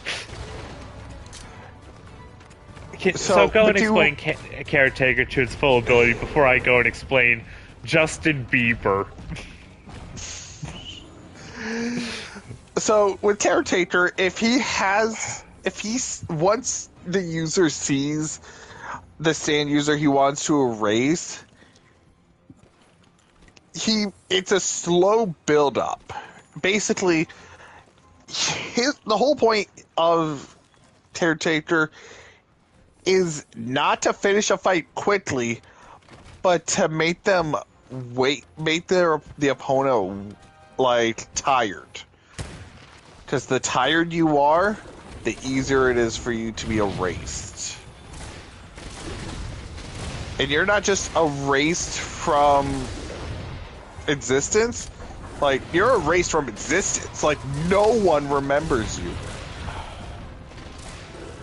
Because that is, like, a fear that I have. So, shall I explain Justin Bieber now? Because I told you about this stand too when you talked about the Caretaker. Like, wow, that sounds like one of my stands, Justin Bieber. So, like, I want to what? go on about the origin of why I have a stand named Justin Bieber. What do you think the reference is? Justin Bieber? No! What? It's not the singer. It is in reference. I was given a goal to make a Smash Mouth stand that wasn't just All-Star. So, I went through I mean, you could have done I'm a Believer. Oh. I didn't want it to be any of the popular, well-known Smash Mouth songs. So, I'm not a believer. So, I chose a song that they had called Justin Bieber. And that song is about whatever happened to Justin Bieber and other things of pop culture that have faded with time. Cut to the stand I came up with, Justin Bieber. Which is, as a stand, requires one simple condition, and that is you just be alone, and no one be actively thinking of you at the time. Okay. And the stand user needs to be within the air, like, basically within I think, what was it? I remember the range basically being, like, within 30 feet of the person. So, let's say you're home alone and everything. And then all of a sudden, you just feel like you're no longer able to connect with this world. You're practically a ghost. You interact with something, but you don't, but if you're outside, no one really talks to you, notices you, does anything about it. Justin Bieber effectively makes the person a living ghost. I got killed by a Glavenus. A living ghost, where people don't acknowledge your existence, and they really can't, because the stand basically makes people not observe you. Oh, God, that is terrifying. And the fun thing is, though, you start to notice your own hands are becoming more transparent. You're becoming more of a ghost than you'd feel comfortable with. Almost as if you're slowly fading from the world around you. And you only have a set amount of time until you disappear entirely. However, the way you can undo this stand is having someone just think of you. But you can't talk to people, so someone has to remember you of their own volition in a way that is an active recollection of you. That can't be it has to be something active where they actually had to think of you. Like, have you ever just scrolled through your contacts, not even looking at the names? Oh my god, the Glavenus is gonna kill me again. Like, yes. Like, you see the names, but you don't actually process the fact that that's the name there. Yeah. Now imagine your life depended on someone looking over the contacts and remembering that, in you actually considering, oh hey, my friend Allie's in my contacts. Wonder how Allie's doing. Yeah, no. That is the stand of Justin Bieber. You will forget about someone unless they actively are recalled upon. But yeah, that idea is very it's kind of different than what I but had in similar mind. but similar enough that I was able to make that connection when you told me about it. Like, Yeah. you see how I got this, like, how I saw, like, yeah, it's very similar to my stand, Justin Bieber. I love that. I love that. Just, I was able to make a Smash Mouth song, and I made it a very terrifying concept. Ow. Like, the difference between Justin Bieber and Caretaker is with Justin Bieber, there's a chance that they could be brought back. Oh, but if you're not remembered within, like, roughly 24 hours, you just disappear. But if someone remembers you after the fact, you're gone, though. Yeah, but you know what you basically just fade into the background, and you'll now just be like, no one knows where you are, and you just become a lost person report. But you get what I'm saying. Yeah. Although, there is one part that I did have in mind for for Caretaker. And it's the idea of, like, so this is like an early idea, but Jam Project would have gotten a bit of an upgrade I mean, yeah, we got of its abilities. Like, we get the ass full of the world over, Star Platinum over the world, stuff like that. Well, you want to then- know what this was more like? What was it going to be more like? Soft and Wet Go Beyond. Ah. Soft and wet. But as you know, with Go Beyond, it uses spin. Yes, the spin. You want to know what Jam Project would have used? Hamon. Yes. So it'd been Jam Project Hermit Purple.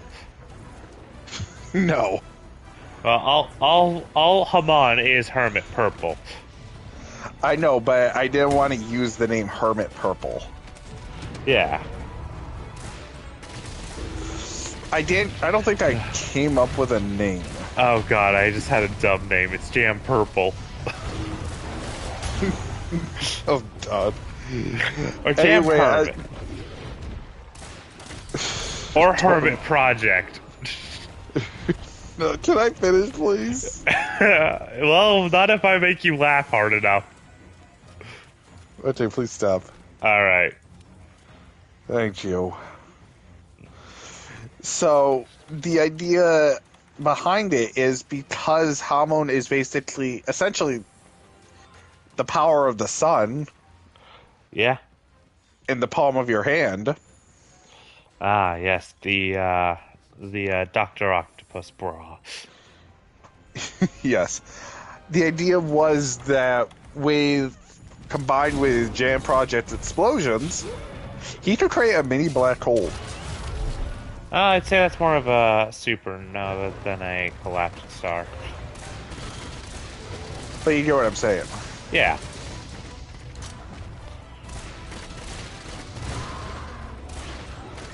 Can't And believe the real power's Dr. Octopus along the way. Oh my god.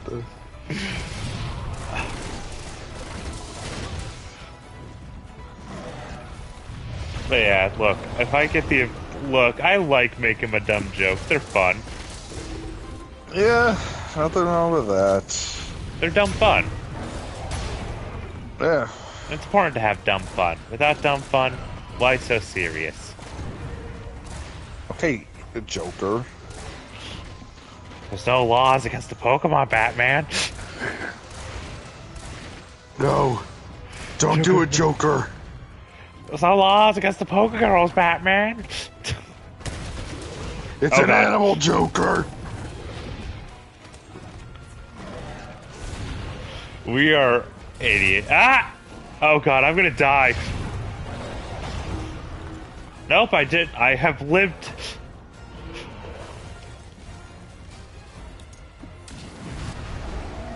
Okay, Pike, please just give me the cat.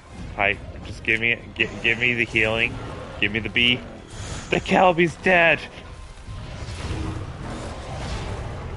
But, Yep, this thing's tail is gonna cut me in half at this rate. Like, I have fire resistance, but nope, it's just physical. Oh, you are kidding me. I am so close to beating this fight, but also I'm so close to losing this fight at the same time. So, when it comes to how it'll end, basically, the character, instead of wanting to fight, his whole thing is trying to talk someone out. I mean, the way to win a stand battle is not always through combat, but just figuring out how to undo his stand's ability.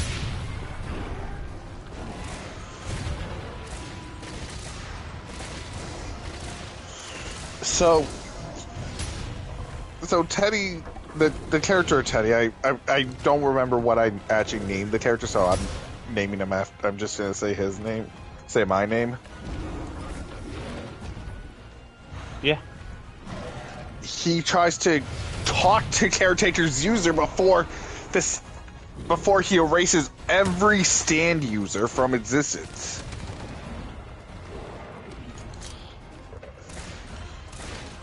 Because the thing is, at heart, the character is a pacifist, which is one of the things I find fucking ironic. I'm a pacifist as the person who can blow up the world. So, you want to know what the original name for Caretaker was actually going to be? What was it going to be originally? End of the World as We Know It. And I feel fine. Yeah, that was the original name for it. Honestly, if that was to be the final fight, the final chapter, I feel like should have been an I Feel Fine.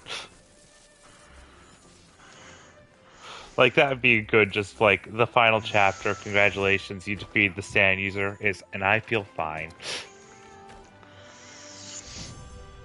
But, yeah, that's the idea behind, that was the idea behind the stand, but Jeff didn't think it would fit. Yeah. I feel like the Caretaker, considering what that entire musical project was about, definitely has a more fitting idea because it is based around just everything fading away and forgetting. Yeah. I still don't, I still enjoy the idea of, what was it? Like, what was I'm trying to remember, I think it was, the main villain we had for Gambler Paradise was going to be Cover Band, if my memory is correct. You know what Cover Band was? What? Basically, one of the, like, there are a few stands that are basically, as people call them, zombie stands, like Notorious B.I.G. and Cheap Trick. Oh, I actually came up with one too.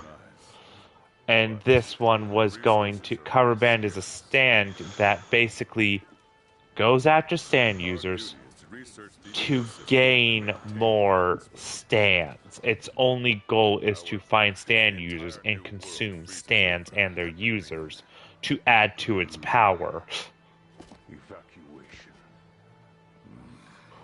Oh shit, I forgot about this guy. I don't know, what are you fighting?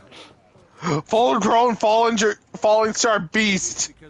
Oh, I think one of those will give you the bells that are needed to unlock the somber smithing stones and stuff. Like, I forgot about it. Well, you're stronger now. You should be able to take care of them. I know, but I still forgot. Kill him. I'm a product of the new world, and I won't leave it behind. So, you want to know what my zombie kind of stand was called? What was it? We Are the Dead? No, Iron Man. Ah. Named after the Black Sabbath song. Yeah. But you want to know what I had in mind for the design? What was it? Tetsuo, the Iron Man. I need to prep at Celiano. It's a Japanese horror film. And hold down the fort. I have not seen it. Here, Nor have I heard of if it. I huh? Nor have I heard of it. Well, again, it came out in like the 60s. Yeah. Give me a minute. Let me try and defeat this. And then I'll send you a trailer. You can do Ow. this. You hoe. Our targets are Tigrex and Brachydios. Keep Uh-oh. your eyes peeled for any Velkhana tracks along the way. So. Anyways, with that, I think I myself am getting pretty tired. I'm going Okay, to... can I at least finish what I was... Yeah, I'm going to say finish up what we do, and with that, I'll finish up the stream. So, with Tetsuo the Iron Man, the stand Iron Man, once it has you in its, like, targets, it'll stop at nothing before it could kill you. So It just is the one of the- endless pursuer. Yeah, the thing is, the Targets the are Tigrex crew and Brachydios. couldn't even defeat Keep your eyes it. peeled for any Velkhana tracks along the way. Ah, what happened to it? The only way they can defeat it is by beating up the stand user. I mean, hey, if you can't beat the stand, beat the user. I mean, that makes sense. I Can't killed beat it. 'em? If you can't join them, beat them with an inch of their life. I beat it. I got some somber smithing stone, some smithing stones like the somber smithing stone 6. Wonderful. Wonderful. But yeah, no, that's the terrifying part of Iron Man. Like, they couldn't even Jam Project, which is meant to be like one of the more stronger stands because of its pure destructive abilities, could do nothing against it. You know, sort of my favorite, that reminds me of my own, one of the stands we had for Gambler's Paradise, and you know what that was? Silent Running. You know what Silent Running did? What? It was a stand that ironically doesn't run, but instead walks. And it's given a target, and it walks in a direct path to them. But here's the fun thing. If a loud noise occurs around it, have you ever seen one of those things where it's like the sudden compression force onto something? I think. Like just a sudden compressing force onto something that Again, could I think. that would basically happen wherever the stand was quite literally standing, which could lead to a very dangerous situation of, hey, what happens if that gets inside the middle of a city? Where it's constant loud noise the entire time. And it's just constant compression force right where it's walking. Almost as if it's carving a way through buildings and more. Yeah, I know. And almost causes terror in the public. And your group is trying to... One of your villainous groups is trying to make sure people are afraid of stand users. And isn't that just kind of something that would make everyone afraid of the stand user? Well, the people around just all of a sudden just got caught up in the dangers of a stand attack in a post 9/11 world. Yeah, no. But anyways, But yeah, like the only way they can at least stop Iron Man was by having the high-low basically increase its gravity. so pulling it echoes on it. Pretty much. Just so they could get some more time before it could get to them, before they have to move again. Yeah. Well, anyways, well, if you've enjoyed these streams, hopefully you have. Hopefully we've been able to keep you entertained. And, well, is there anything you wish to say, Ted, for the outro? Yes. If it's your birthday, happy birthday. If it's Christmas, Merry Christmas. If it's Thanksgiving, Happy Thanksgiving. If it's Halloween, Happy Halloween. If it's not a holiday, look something up. Maybe it's an obscure holiday.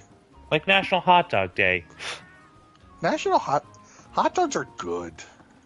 Well, they are. They're just a nice way to eat them. They're the best tacos around. Oh my god. But until then, we'll see you on the flip. Or flop side. Alright then, with that, sayonara, Shadow